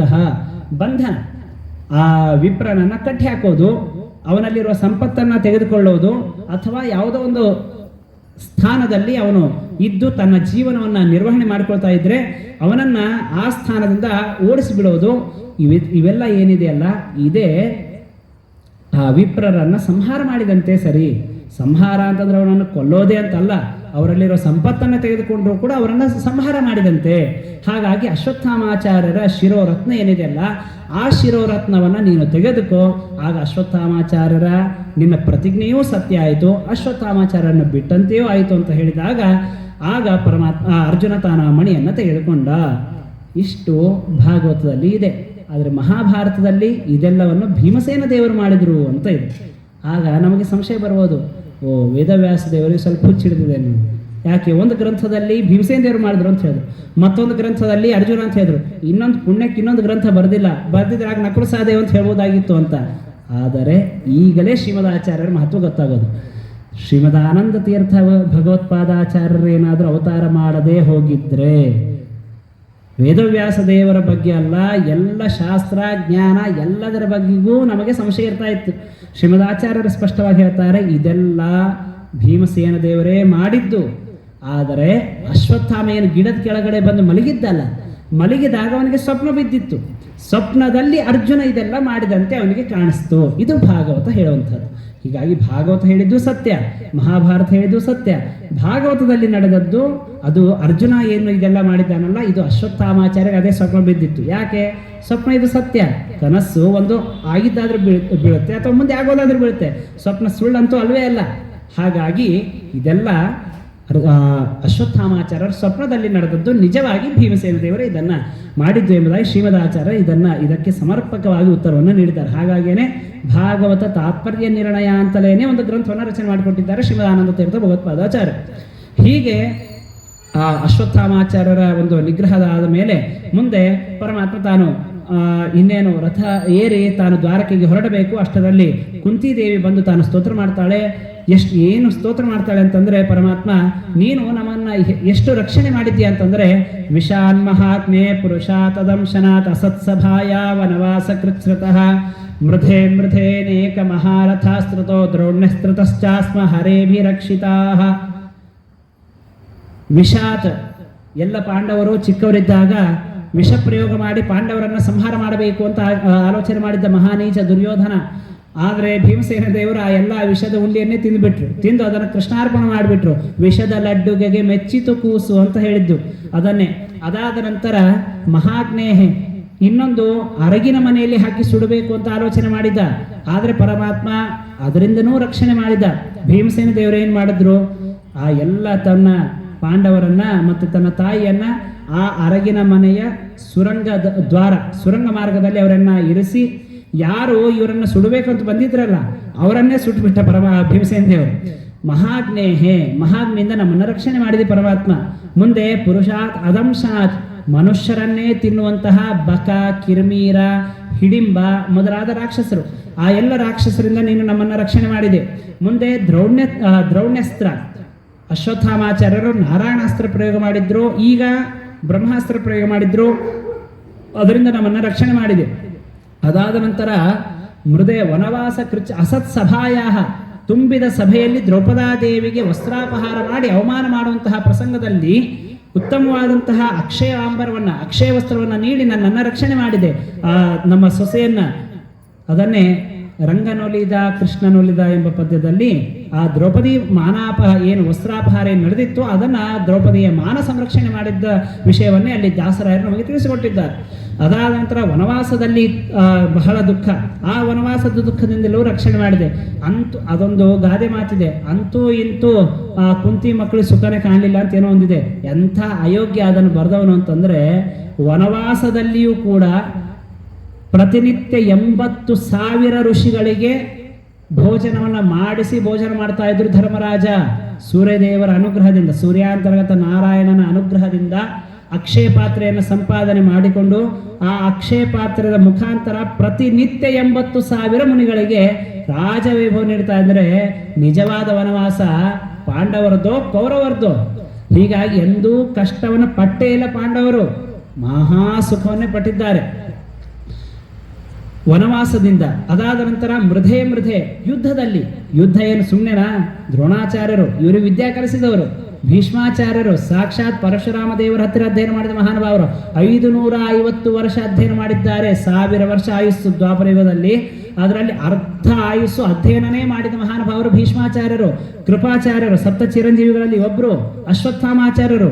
ಅಂಥ ರಥಿಕರಿಂದ ನಮ್ಮನ್ನ ರಕ್ಷಣೆ ಮಾಡಿದೆ. ಅಂತಹ ಪರಮಾತ್ಮ ನೀನು ಒಂದೇ ನನಗೆ ಕೊಡು, ಏನು ವಿಪದ ಸಂತು ನ ಶಾಶ್ವತ, ಮೇಲಿಂದ ಮೇಲೆ ನಮಗೆ ಕಷ್ಟನೇ ಕೊಡು ಅಂತ. ಯಾಕೆ ಅಂತಂದ್ರೆ ಕಷ್ಟ ಬಂದಾಗ ನಿನ್ನ ಸ್ಮರಣೆ ಆಗುತ್ತೆ, ನಿನ್ನ ಸ್ಮರಣೆಯಿಂದ ನಿನ್ನ ದರ್ಶನದಿಂದ ಸಂಸಾರ ನಿವೃತ್ತಿಯಾಗಿ ಮೋಕ್ಷನೇ ನನಗೆ ಆಗುತ್ತೆ. ಅಪುನರ್ಭವ ದರ್ಶನಂ, ಮೋಕ್ಷವೇ ನಮಗೆ ಆಗತ್ತೆ. ಹೀಗಾಗಿ ನಮಗೆ ಸಂಕಟನೇ ಕೊಡು ಅಂತ. ಹಾಗಾದರೆ ಸಂಕಟ ಬಂದಾಗ ವೆಂಕಟರಮಣ ಅಂತ ಹೇಳೋದು. ಕಷ್ಟ ಬಂದಾಗ ಯಾರಾದರೂ ಒಬ್ಬರಾದ್ರೂ ಸುಖವಾಗಿದ್ದಾಗ ದೇವ್ರ ಸ್ಮರಣೆ ಮಾಡ್ತೇವೆ? ಸರ್ವಥಾ ಇಲ್ಲವೇ ಇಲ್ಲ, ಸಾಧ್ಯವೇ ಇಲ್ಲ, ಅದು ಕನಸಿನಲ್ಲಿ ಬರೋದಿಲ್ಲ ಅದು. ಹಾಗಾಗಿ ದ್ರೌಪದಿ ಕುಂತಿದೇವಿ ಆ ರೀತಿಯಾಗಿ ಸ್ತೋತ್ರವನ್ನು ಮಾಡಿದ್ದಾಳೆ. ತಕ್ಷಣದಲ್ಲಿ ಪರಮಾತ್ಮ ತಾನು ರಥವನ್ನ ಏರಿ ಹೊರಟಿದ್ದ. ಯಾವಾಗ ಕುಂತಿದೇವಿ ಸ್ತೋತ್ರ ಮಾಡಿದಳು ರಥವನ್ನ ಇಳಿದು ಬಿಟ್ಟ. ಆಯಿತು, ಯುಧಿಷ್ಠಿರನಿಗೆ ಹೇಳ್ತಾನೆ, ಯುಧಿಷ್ಠಿರ ಯುದ್ಧ ಆಯ್ತಲ್ಲ, ರಾಜ್ಯಪಾಲನೆ ಮಾಡಂತ ಹೇಳಿದಾಗ ಅವನಂದ ನಾನು ರಾಜ್ಯ ಪರಿಪಾಲನೆ ಮಾಡೋದಿಲ್ಲ ಅಂತ. ಇವನಂದು ಏನ್ ಕರ್ಮಪ್ಪ, ಯುದ್ಧದ ಪ್ರಾರಂಭದ ದಿನ ಒಬ್ಬ ತಮ್ಮ ಅರ್ಜುನ, ಪಾಂಡವರಲ್ಲಿ ಒಬ್ಬ ಅರ್ಜುನ ನಾನು ಯುದ್ಧನೇ ಮಾಡೋದಿಲ್ಲ, ಕಿನ್ನೋ ರಾಜ್ಯನ ಗೋವಿಂದ ಕಿಂ ಭೋಗೇರ್ ಜೀವಿತೇನೋ ಅಂತ ಹೇಳಿದ. ಏನ್ ರಾಜ್ಯ ಏನ್ ಭೋಗ ತಗೊಂಡೇನ್ ಮಾಡೋದು, ಇವರೆಲ್ಲ ಇಲ್ಲದೆ ಇದ್ದಾಗ ಇಂಥ ಗುರು ಹಿರಿಯರನ್ನು ಸಂಹಾರ ಮಾಡಿ ನಾನು ಇದ್ದೇನು ಮಾಡು ಅಂತ ಹೇಳಿದ. ಇವನಂದ ಕರ್ಮ. ಅಪ್ಪ ನೀನು ವಿಚಾರ ಮಾಡಬೇಡ, ಹತೋವಾ ಪ್ರಾಪ್ಸಸಿ ಸ್ವರ್ಗಂ ಜಿತ್ವಾವಾ ಭೋಕ್ಷಸೆ ಮಹಿಂ ತಸ್ಮಾದ್ ಉತ್ತಿಷ್ಠಕೊಂತೆ ಯುದ್ಧಾಯ ಕೃತ ನಿಶ್ಚಯ. ಯುದ್ಧದಲ್ಲಿ ಸತ್ರೆ ಸ್ವರ್ಗ ಪಡಿತೀಯ, ವೀರ ಸ್ವರ್ಗ, ಬದುಕಿದ್ರೆ ಭೂಮಿಯನ್ನು ಪಡಿತೀಯ, ರಾಜ್ಯಪಾಲನೆ ಮಾಡ್ತೀಯ, ಯುದ್ಧ ಮಾಡಪ್ಪ, ಇದು ನಿನ್ನ ಕರ್ತವ್ಯ, ಇದನ್ನು ನೀನು ಬಿಡೋ ಹಾಗಿಲ್ಲ, ಇದನ್ನು ಬಿಟ್ರೆ ನಿನಗೆ ಮಹಾಪಾಪ ಅಂತ ಹೇಳಿದ. ಸುಖಿನ ಕ್ಷತ್ರಿಯಾಪಾರ್ಥ ಲಭಂತೆ ಯುದ್ಧ ಮೀದೃಶಂ, ಇಂಥ ಪುಣ್ಯವಂತರಿಗೆ ಮಾತ್ರ ಯುದ್ಧ ಸಿಗುವಂಥದ್ದು ಅಂತ ಹೇಳಿ ಅವನನ್ನ ಯುದ್ಧದಲ್ಲಿ ಪ್ರಚೋದನೆ ಕೊಟ್ಟು ಯುದ್ಧ ಮಾಡಿಸಿದ್ದ. ಯುದ್ಧ ಎಲ್ಲ ಮುಗಿದಿದೆ, ರಾಜ್ಯಪಾಲನೆ ಮಾಡಿದ್ರೆ ಅನ್ನ ಚಾಲು ಮಾಡಿದ. ನಾನು ರಾಜ್ಯಪಾಲನೆ ಮಾಡೋದಿಲ್ಲ. ಯಾಕೆ? ಎಲ್ಲಾ ಜನರ ಹತ್ಯೆ ಆಗಿದೆ, ಸಂಹಾರ ಆಗಿದೆ, ಇಂಥ ರಾಜ್ಯ ತಗೊಂಡು ಏನ್ ಮಾಡಿ ಅಂದ. ಇವನದಲ್ಲಪ್ಪ, ಯುದ್ಧ ಪಾಪ ಬರೋದಿಲ್ಲೋ, ಪುಣ್ಯನೋ, ಯುದ್ಧ ಮಾಡಿದ್ರೆ ಪಾಪ ಏನಿಲ್ಲ ಅಂದ್ರೆ ಇಲ್ಲ, ಸಾಧ್ಯ ಇಲ್ಲ, ಎಲ್ಲರ ಹತ್ಯೆ ಆಗಿದೆ, ಸಂಹಾರ ಆಗಿದೆ, ನನ್ನ ಪಾಪ ಅಂತ ಅಂದ. ಸರಿಯಪ್ಪ, ಅಶ್ವಮೇಧ ಯಾಗ ಮಾಡು, ರಾಜಸೂಯ ಯಾಗ ಮಾಡು, ಅದರಿಂದ ನಿನ್ನ ಪಾಪ ಪರಿಹಾರ ಆಗುತ್ತೆ ಅಂದ. ಇವನಂದ ಯಥಾ ಪಂಕೇನ ಪಂಕಾಂಬ, ಕೆಸರಿನಿಂದ ಕೆಸರು ತೊಳೆದಂತೆ ಅಂದ. ಯಾಕೆ? ಅಶ್ವಮೇಧ ಯಾಗದಲ್ಲಿ ಕುದುರೆಯನ್ನು ಕೊಂದು ಕುದುರೆ ಮೇಧಸ್ಸಿನಿಂದ ಆಹುತಿಯನ್ನು ಕೊಡಬೇಕು. ಒಂದು ಕೊಲೆಯಾಗಿದೆ ಅಂತ ಹೇಳಿ ನಾನು ರಾಜ್ಯಪಾಲನೆ ಬೇಡ ಅಂತಂದ್ರೆ ನೀನು ಮತ್ತೊಂದು ಕೊಲೆ ಮಾಡ ಅಂತ ಹೇಳ್ತಾ ಇದ್ದೆಲ್ಲ, ಏನ್ ಕರ್ಮ ಅಂದ. ಇವನಂದ ಆಯ್ತಪ್ಪ, ಯುದ್ಧ ಇದು ಒಳ್ಳೆಯದೇ, ಇದು ಪಾಪ ಬರುವಂಥದ್ದಲ್ಲ, ಇದು ಪುಣ್ಯ ಕೊಡುವಂಥದ್ದೇ ಅಂತ ಯಾರು ಹೇಳಿದ್ರೆ ಕೇಳ್ತೀನಿ ನೀನು ಅಂದ. ಇವನಂದ ನನ್ನ ತಾತ ಹೇಳ್ಬೇಕು, ತಾತ ಹೇಳಿದ್ರೆ ಮಾತ್ರ ಕೇಳ್ತೇನೆ ಅಂತ. ಅದಕ್ಕೆ ನಾವು ಜಗಳದು ಬಂದಾಗ ಅವ್ರ ಅಪ್ಪಗೆ ಹೇಳೋವಂತ ಹೇಳ್ತಿರ್ತೀವಿ. ಅವ್ರ ಅಪ್ಪಗೆ ಅಂತಂದ್ರೆ ನಾ ಯಾರ ಮಾತು ಕೇಳೋದಿಲ್ಲ, ತಾತನ ಮಾತು ಕೇಳ್ತೇನೆ ಅಂತ. ಅದು ಅಲ್ಲಿಂದೇ ಬಂದದ್ದು. ಆಗ ಧರ್ಮರಾಜ ಹೇಳ್ದ, ನನ್ನ ತಾತ ಹೇಳಿದ್ರೆ ಮಾತು ಕೇಳ್ತೇನೆ ಅಂತ. ಇವನು ಆಯ್ತು ನಡಿ ಅಂತಂದು ಭೀಷ್ಮಾಚಾರ್ಯ ಹತ್ರ ಅಂತ. ಎಲ್ಲರೂ ಭೀಷ್ಮಾಚಾರ್ಯ ಹತ್ರ ಹೋದ್ರು. ಭೀಷ್ಮಾಚಾರ್ಯರು ಶರಪಂಜರದ ಮೇಲೆ ಮಲಗಿದ್ದಾರೆ. ಏನು ಆರಾಮಾಗಿ ಎ ಸಿ ರೂಮಲ್ಲಿ ಕೂತಿರ್ಲಿಲ್ಲ ಅವರು, ಧರ್ಮ ಉಪದೇಶ ಮಾಡ್ಬೇಕಂತಂದ್ರೆ. ಅರ್ಜುನ ಯಾವ ರೀತಿಯಾಗಿ ಬಾಣ ಪ್ರಯೋಗ ಮಾಡಿದ್ದ ಅಂದ್ರೆ ಭೀಷ್ಮಾಚಾರ್ಯರ ರೋಮಗಳಿಗೂ ಬಾಣ ಪ್ರಯೋಗ ಆಗಿತ್ತು. ಅಂಥ ಶರಪಂಜರದ ಮೇಲೆ ಮಲಗಿದ್ದಾರೆ. ಭೀಷ್ಮಾಚಾರ್ಯ ಹತ್ರ ಹೋಗಿ ಭೀಷ್ಮಾಚಾರ್ಯ ಹತ್ರ, ಭೀಷ್ಮಾಚಾರ್ಯ ಯುದ್ಧ ಇದು ಪುಣ್ಯ, ಇದು ಪಾಪ ಕರ್ಮ ಅಲ್ಲ ಅಂತ ನೀವು ಹೇಳಿದ್ರೆ ಮಾತ್ರ ಇವನು ಕೇಳ್ತಾನಂತೆ ಅಂತ ಅಂದಾಗ ಅವನಂದ ಭೀಷ್ಮಾಚಾರ್ಯರು, ಅಹೋ ಕಷ್ಟಂ ಅಹೋ ಅನ್ಯಾಯಂ, ಏನ್ ಕಷ್ಟ ಅನ್ಯಾಯ ಇದು ಅಂತಂದ. ಸಾಕ್ಷಾತ್ ಪರಮಾತ್ಮ ನೀನಿದ್ದಾಗ ನನ್ನ ಹತ್ರ ಇವರೆಲ್ಲ ಬಂದು ಕೇಳ್ತಾರೆ ಅಂದ್ರೆ ಎಂಥ ಅನ್ಯಾಯ ಇದು ಅಂದು. ಕೃಷ್ಣ ಹೇಳಿದ, ಹಾಗಲ್ಲ, ಕೆಲವರು ಹೇಳಿದ್ರೆ ಮಾತ್ರ ಕೇಳ್ತಾರೆ ಅಂತ. ಅದಕ್ಕೆ ಶಂಖದಿಂದ ಬಂದ್ರೇನೆ ತೀರ್ಥ ಅಂತದು ಹಾಗಿಂದೇ ಬಂದದ್ದು. ಇವನಂದ ನೀನ್ ಹೇಳಿದ್ರೆ ಮಾತ್ರ ಕೇಳ್ತಾರೆ ಅಂತ ಹೇಳಿದಾಗ ಆಗ ಧರ್ಮರಾಜನಿಗೆ ಭೀಷ್ಮಾಚಾರ್ಯರು ಎಲ್ಲ ರಾಜಧರ್ಮವನ್ನು ಉಪದೇಶ ಮಾಡಿದ್ದಾರೆ. ಎಲ್ಲ ಉಪದೇಶ ಆಯ್ತು. ಉಪದೇಶ ಆದ್ಮೇಲೆ ಇಷ್ಟೆಲ್ಲ ಆಗೋವರೆಗೂ ಸುಮ್ಮನೆ ಇದ್ರು ದ್ರೌಪದಿ. ಕೊನೆ ಕೇಳ್ತಾಳೆ, ಹೌದು ಸ್ವಾಮಿ, ಇಷ್ಟೆಲ್ಲ ಈಗ ಹೇಳ್ತಾ ಇದ್ರಿ, ಮತ್ತೆ ಅವತ್ತ ತುಂಬಿದ ಸಭೆಯಲ್ಲಿ ನನ್ನ ವಸ್ತ್ರಾಪಹಾರ ನಡೆದಿತ್ತಲ್ಲ, ಆಗೆಲ್ಲ ಹೋಗಿತ್ತು ಈ ಧರ್ಮ ಬುದ್ಧಿ ಅಂತಂದಾಗ ಅವನು ಹೇಳ್ದ, ಅವತ್ತು ನಾನು ದುರ್ಯೋಧನನ ಮನೆಯ ಅನ್ನ ತಿಂದಿದ್ದೆಪ್ಪ, ಆ ದುರ್ಯೋಧನ ಪಾಪಿಯ ಮನೆಯ ಅನ್ನ ತಿಂದದ್ದರಿಂದ ನನ್ನ ಬುದ್ಧಿ ಭ್ರಮಿತ ಆಗಿಬಿಟ್ಟಿತ್ತು. ಯಾವ ಧರ್ಮ ಅಧರ್ಮ ಜ್ಞಾನವೇ ಇರಲಿಲ್ಲ. ಇವತ್ತು ನಿನ್ನ ಗಂಡ ನನ್ನ ಎಲ್ಲ ಆ ರಕ್ತ, ಒಂದೊಂದು ರಕ್ತನೂ ಭೂಮಿಯಲ್ಲಿ ಹರಿಸ್ಬಿಟ್ಟಿದ್ದಾನೆ. ಹೀಗಾಗಿ ನನ್ನ ದೇಹ ಶುದ್ಧ ಆಗಿದೆ, ಈಗ ನನಗೆ ಜ್ಞಾನ ಬಂದಿದೆ ಅಂತ. ಹಾಗಾಗೇನೆ ನಾವು ತಿನ್ನುವ ಆಹಾರ ಇದು ಅತ್ಯಂತ ಪ್ರಮುಖ. ಎಂತಹ ಆಹಾರ, ಅದಕ್ಕೆ ಹಿಂದಿಯಲ್ಲಿ ಒಂದು ಮಾತಿದೆಯಲ್ಲ, ಜೈಸಾನ್ ವೈಸಾಮನ್ ಅಂತ. ನಾವು ಎಂತಹ ಅನ್ನ ತಿಂತೇವೆ ಆ ರೀತಿಯಾಗಿ ನಮ್ಮ ಮನಸ್ಸು ಇರುತ್ತೆ. ಹೀಗೆ ಆ ಭೀಷ್ಮಾಚಾರ್ಯರು ಉಪದೇಶ ಮಾಡಿ ಕೊನೆಗೆ ಭೀಷ್ಮಾಚಾರ್ಯರು ಆ ಶ್ರೀಕೃಷ್ಣ ಪರಮಾತ್ಮನ ಸ್ತೋತ್ರ ಮಾಡ್ತಾನೇ ತಾವು ಮರಣವನ್ನು ಹೊಂದಿದ್ದಾರೆ. ಸ್ವಚ್ಛಂದ ಮೃತ್ಯುವರಿಗೆ ಯಾವಾಗ ಅವರು ಸಾಯಬೇಕನ್ನಿಸ್ತದೋ ಆಗ ಅವ್ರು ಸಾಯ್ಬೋದು ಅಂತ ವರ ಕೊಟ್ಟು ಬಿಟ್ಟಿದ್ದ ಅವರ ತಂದೆ. ಹೀಗಾಗಿ ಉತ್ತರಾಯಣದ ನಿರೀಕ್ಷೆ ಮಾಡ್ತಾ ಉತ್ತರಾಯಣದ ಸಂದರ್ಭದಲ್ಲಿ ಭೀಷ್ಮಾಚಾರ್ಯರು ಕೃಷ್ಣನ ಮುಂದೆ ತಾವು ದೇಹತ್ಯಾಗವನ್ನು ಮಾಡಿದ್ದಾರೆ. ಅದಾದ ನಂತರ ಮತ್ತೆ ಧರ್ಮರಾಜ ತಾನು ರಾಜ್ಯವನ್ನ ಪರಿಪಾಲನೆ ಮಾಡ್ತಾ ಇದ್ದಾನೆ, ಚೆನ್ನಾಗಿ ಪರಿಪಾಲನೆ ಮಾಡಿದ. ಆ ಸಂದರ್ಭದಲ್ಲಿ ಕೃಷ್ಣ ಪರಮಾತ್ಮ ಇನ್ನೇನು ಮತ್ತೆ ರಥ ಏರಬೇಕು. ಅಷ್ಟರಲ್ಲಿ ಉತ್ತರಾದೇವಿ ತಾನು ಬರ್ತಾ ಇದ್ದಾಳೆ. ಉತ್ತರಾದೇವಿ ಬಂದು ಹೇಳ್ತಾಳೆ, ಸ್ವಾಮಿ ಕಾಪಾಡ್ರಿ ಅಂತ. ಮಾಮೇ ಗರ್ಭೋ ನಿಪಾತತಾಂ ಕಾಮಂ ಧತ್ ಮಾಮನಾಥ ಮಾಮೇ ಗರ್ಭೋ ನಿಪಾತತಾಂ. ಶ್ರೀಕೃಷ್ಣ ಪರಮಾತ್ಮ ನೀನೇ ನಮ್ಮನ್ನು ರಕ್ಷಣೆ ಮಾಡೋನು. ಯಾಕೆ ಅಶ್ವತ್ಥಾಮಾಚಾರ್ಯರು ಪಾಂಡವರ ಸಂತಾನ ನಿರ್ಮೂಲ ಆಗಬೇಕು ಅಂತ ಹೇಳಿ ಉತ್ತರಾದೇವಿ ಗರ್ಭವತಿ, ಆ ಗರ್ಭದ ಮೇಲೆ ಪ್ರಯೋಗ ಮಾಡಿದ್ರು ಬ್ರಹ್ಮಾಸ್ತ್ರ ಪ್ರಯೋಗ. ಹಾಗಾಗಿ ಈ ಬ್ರಹ್ಮಾಸ್ತ್ರ ನನ್ನನ್ನು ಸುಟ್ಟು ಹಾಕಿದ್ರು ಚಿಂತೆ ಇಲ್ಲ, ಆದರೆ ನನ್ನ ಗರ್ಭ ಮಾತ್ರ ಉಳಿಬೇಕು, ಅದರ ರಕ್ಷಣೆ ಆಗಬೇಕು ಅಂತ ಹೇಳಿದಾಗ ಪರಮಾತ್ಮ ಆಯಿತು ಅಂತ ಹೇಳಿ ಗದೆಯನ್ನು ಹಿಡಿದುಕೊಂಡು ಅವಳ ಗರ್ಭದಲ್ಲಿ ಪ್ರವೇಶ ಮಾಡಿ ಪರಮಾತ್ಮ ಗದೆಯಿಂದ ಆ ಬ್ರಹ್ಮಾಸ್ತ್ರದಿಂದ ಈ ಕೂಸನ್ನು ಪರಮಾತ್ಮ ತಾನು ರಕ್ಷಣೆ ಮಾಡಿದ್ದಾನೆ. ಆಗ ಕೂಸಿನ ಜನನ ಆಯಿತು. ಅವನೇ ಪರೀಕ್ಷಿತ ಮಹಾರಾಜ. ಮೊದಲು ಅವನ ಹೆಸರು ವಿಷ್ಣುರಾತ ಅಂತ. ವಿಷ್ಣುವಿನಿಂದ ಕೃಷ್ಣನಿಂದ ರಕ್ಷಿಸಲ್ಪಟ್ಟನಾದ್ದರಿಂದಾಗಿ ಅವನಿಗೆ ವಿಷ್ಣುರಾತ ಅಂತ ಹೆಸರು. ಮುಂದೆ ತಾನು ಯಾವಾಗ ತನಗೆ ಮರಣ ಅಂತ ಅವನು ನೋಡ್ತಾ ಇದ್ದಂತೆ. ಹೀಗಾಗಿ ಪರೀಕ್ಷಿತ ಸುತ್ತಲೂ ನೋಡ್ತಾ ಇದ್ದ. ಹೀಗಾಗಿ ಅವನಿಗೆ ಹೆಸರು ಪರೀಕ್ಷಿತ ಅಂತ ಬಂತು. ಪರೀಕ್ಷಿತ ಹುಟ್ಟಿದಾಕ್ಷಣ ಎಲ್ಲ ಧರ್ಮರಾಜ ಎಲ್ಲ ಅನೇಕ ಜ್ಞಾನಿಗಳನ್ನು ಕರೆದು ಅವರ ಜ್ಯೋತಿಷ್ಯವನ್ನು ಭವಿಷ್ಯವನ್ನು ಕೇಳಿದಾಗ ಅವ್ರು ಹೇಳ್ತಾರೆ, ಏಷದಾತ ಶರಣ್ಯಶ್ಚ ಯಥಾ ಶೌಶನಿರ್ ಶಿವಿ. ಶಿವಿಯಂತೆ ಭಾರೀ ಕರುಣಾಮೂರ್ತಿ, ರಂತಿದೇವನಂತೆ ಭಾರೀ ದಾನ ಮಾಡುವಂಥವನು, ಭಾರೀ ವ್ಯಕ್ತಿ, ಹುತಾಶಯ ದುರ್ಧರ್ಷಃ, ಅಗ್ನಿ ಮುಟ್ಲಿಕ್ಕೆ ಸಾಧ್ಯ ಇಲ್ಲ. ಹಾಗೆ ಪರೀಕ್ಷಿತನನ್ನು ಯಾರು ಮುಟ್ಲಿಕ್ಕೆ ಸಾಧ್ಯ ಇಲ್ಲ. ಸಮುದ್ರದಂತೆ ದುಸ್ತರ, ಸುಲಭವಾಗಿ ಸಮುದ್ರ ದಾಟ್ಲಿಕ್ಕೆ ಆಗೋದಿಲ್ಲ. ಹಾಗೆ ಈ ಪರೀಕ್ಷಿತನನ್ನು ದಾಟ್ಲಿಕ್ಕೆ ಆಗೋದಿಲ್ಲ ಅಂತ ಎಲ್ಲ ಅವನ ವರ್ಣನೆ ಮಾಡಿ ಕೊನೆಗೆ ಹೇಳ್ತಾರೆ, ಇವ ತಾನು ಹಿತ್ವೇದಂ ನೃಪಗಂಗಾಯಾಮ್, ತನ್ನ ಎಲ್ಲ ರಾಜ್ಯ ಚಿಹ್ನೆಯನ್ನು ಬಿಟ್ಟು ತಾನು ಗಂಗಾ ನದಿ ತೀರದಲ್ಲಿ ಹೋಗಿ ಸರ್ಪ ಕಚ್ಚಿ ಸಾಯ್ತಾನೆ ಅಂತ ಹೇಳಿಬಿಟ್ರು. ಅಂದರೆ ಏನು ಜ್ಞಾನ ಅವ್ರದ್ದು ನೋಡಿ. ಯಾಕೆ ಇವನು ಒಬ್ಬ ಜ್ಞಾನಿಯ ಅವಮಾನ ಮಾಡ್ತಾನೆ, ಅದರಿಂದ ಇವನಿಗೆ ಶಾಪ ಆಗುತ್ತೆ ಅಂತ ಹೇಳಿದಾಗ ಸರಿ ಅಂತ ಆ ಅಶ್ವತ್ಥ ಎಲ್ಲ ಧರ್ಮರಾಜ ಅವರಿಗೆಲ್ಲರಿಗೂ ಕೂಡ ವಿಶೇಷವಾಗಿ ಆದರಾತಿಥ್ಯವನ್ನು ನೀಡಿದ್ದಾನೆ. ಅದಾದ ನಂತರ ಶ್ರೀಕೃಷ್ಣ ಪರಮಾತ್ಮ ಪರಂಧಾಮಕ್ಕೆ ಹೋದ ವಿಚಾರ ತಿಳಿದಾಗ ಪಾಂಡವರೂ ಕೂಡ ತಾವು ಮಹಾಪ್ರಸ್ಥಾನವನ್ನು ಮಾಡ್ತಾ ಇದ್ದಾರೆ. ಅಶ್ವತ್ಥ ಪರೀಕ್ಷಿತ ಮಹಾರಾಜನಿಗೆ ರಾಜ್ಯವನ್ನು ವಹಿಸಿ ತಾವು ಮಹಾಪ್ರಸ್ಥಾನವನ್ನು ಮಾಡ್ತಾ ಇದ್ದಾರೆ. ಯಾವಾಗ ಪರೀಕ್ಷಿತ ಮಹಾರಾಜ ತಾನು ರಾಜನಾದನೋ ಆ ಸಂದರ್ಭದಲ್ಲಿ ಒಂದು ಬಾರಿ ತಾನು ಅವನು ಸಂಚಾರಕ್ಕೆ ಅಂತ ಬೇಟೆಯ ಹೊರಗಡೆ ಅಂತ ಬಂದಿದ್ದಾನೆ. ಬಂದಾಗ ಅಲ್ಲಿ ಒಂದು ದೃಶ್ಯ ನೋಡಿದ. ಒಬ್ಬ ವ್ಯಕ್ತಿ ಒಂದು ಕುಂಟು ಎತ್ತು 3 ಪಾದ ಕಳೆದು ಹೋಗಿದೆ, ಒಂದೇ ಪಾದದಿಂದ ಎತ್ತು ಇದೆ, ಆ ಎತ್ತಿಗೆ ಹೊಡಿತಾ ಇದ್ದಾನೆ. ಅದರ ಮುಂದೆ ಒಂದು ಆಕಳು ಅಳತಾ ಇದೆ. ಇದು ನೋಡಿದ, ಬಹಳ ಸಿಟ್ಟು ಬಂತು ಅವನಿಗೆ. ಅವನು ಕೇಳಿದ, ಯಾರು ನೀನು ಅಯೋಗ್ಯ, ನನ್ನ ರಾಜ್ಯ ಪಾಲನೆ ಸಂದರ್ಭದಲ್ಲಿ ಈ ರೀತಿಯಾಗಿ ಈ ಗೋವಿನ ಒಂದು ಹಿಂಸೆ ನಡೀತಾ ಇದೆಯಲ್ಲ, ಯಾರು ನೀನು ಅಂತ ಹೇಳಿದಾಗ ಅವನು ಹೇಳ್ದ, ನಾನು ಕಲಿ.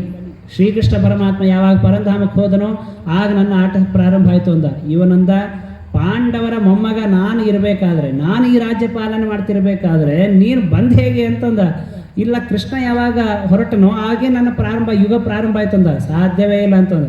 ನಾನಿರೋವರೆಗೂ ನೀನು ಇಲ್ಲಿರೋ ಹಾಗಿಲ್ಲ ಅಂತ ಹೇಳಿದಾಗ ಅವನಂದ, ಇಲ್ಲ ಸ್ವಾಮಿ, ನಾನು ಈಗಾಗಲೇ ಬಂದ್ಬಿಟ್ಟಿದ್ದೇನೆ, ಬಂದವನನ್ನ ಹೇಗೆ ಕಳಿಸೋದಂತ ಹೇಳಿದಾಗ ಇವನಂದ, ಆಯ್ತು, ಒಂದು ಕೆಲವು ಸ್ಥಾನ ಕೊಡ್ತೇನೆ, ಆ ಸ್ಥಾನದಲ್ಲಿ ಮಾತ್ರ ನೀನಿರಬೇಕು ಅಂತ ಹೇಳಿದಾಗ ಸರಿ ಅಂತ ಮೊದಲು 4 ಸ್ಥಾನವನ್ನು ಕೊಡ್ತಾನೆ. ದ್ಯೂತಂ ಪಾನಂ ಸ್ತ್ರೀಯ ಸೋನ ಯತ್ರಾ ಧರ್ಮಶ್ಚತುರ್ವಿಧ. ದ್ಯೂತ ಜೂಜಾಟ, ದ್ಯೂತದಲ್ಲಿ ಮತ್ತೆ ಪಾನ ಮದ್ಯಪಾನ, ಹಾಗೂ ದುಷ್ಟ ಸ್ತ್ರೀ, ಹಾಗೂ ಸೂನ ಅಂದರೆ ಹಿಂಸೆ, ಈ 4ರಲ್ಲಿ ನೀನಿರು ಅಂತ ಹೇಳಿದ. ಇವನಂದ, ನನ್ನ 4 ಸಾರೋದಿಲ್ಲಪ್ಪ, ಇನ್ನೂ ಸ್ವಲ್ಪ ಬೇಕು ಅಂತ. ಹೌದಾ? ಕೊನೆಗೆ ಪುನಶ್ಚ ಯಾಚಮಾನಾಯ ಜಾತರೂಪ ಮದಾತ್ ಪ್ರಭು, ಬಂಗಾರದಲ್ಲಿ ನೀನು ಬಂದು ಸಾಯಿ ಅಂತ ಹೇಳ್ಬಿಟ್ಟು ಅವನಿಗೆ. ಆಯಿತು ಅಂತ ಈ 5 ಸ್ಥಾನದಲ್ಲಿ ಕಲಿಯ ನಿತ್ಯ ಸನ್ನಿಧಾನ. ಯಾಕೆ? ದ್ಯೂತದಿಂದ ಅಮೃತ, ಜೂಜಾಟದಲ್ಲಿ ಏನಿರುತ್ತೆ, ಬರೀ ಸುಳ್ಳೆ ಇರುತ್ತೆ. ಹೀಗಾಗಿ ಅದು. ಅದಾದ ನಂತರ ಪಾನ, ಮದ್ಯಪಾನದಿಂದ ಮದೋನ್ಮತ್ತನಾಗ್ತಾನೆ.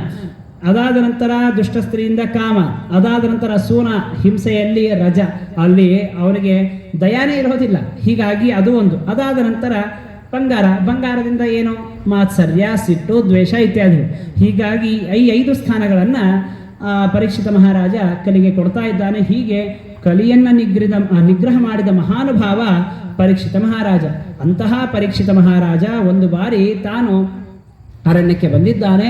ಬಂದಾಗ ಬಹಳ ನೀರಡಿಕೆ ಆಗಿದೆ, ನೀರು ಕುಡಿಬೇಕಂತ ನೋಡ್ತಾನೆ, ಎಲ್ಲಿಯೂ ನೀರು ಸಿಗ್ತಾ ಇಲ್ಲ. ಕೊನೆಗೆ ಒಂದು ಆಶ್ರಮ ನೋಡಿದ, ಆಶ್ರಮದಲ್ಲಿ ಆಶ್ರಮಕ್ಕೆ ಬಂದರೆ ಅಲ್ಲಿ ಆಶ್ರಮದಲ್ಲಿ ಜ್ಞಾನಿಗಳು ತಪಸ್ಸನ್ನು ಮಾಡ್ತಾ ಇದ್ದಾರೆ.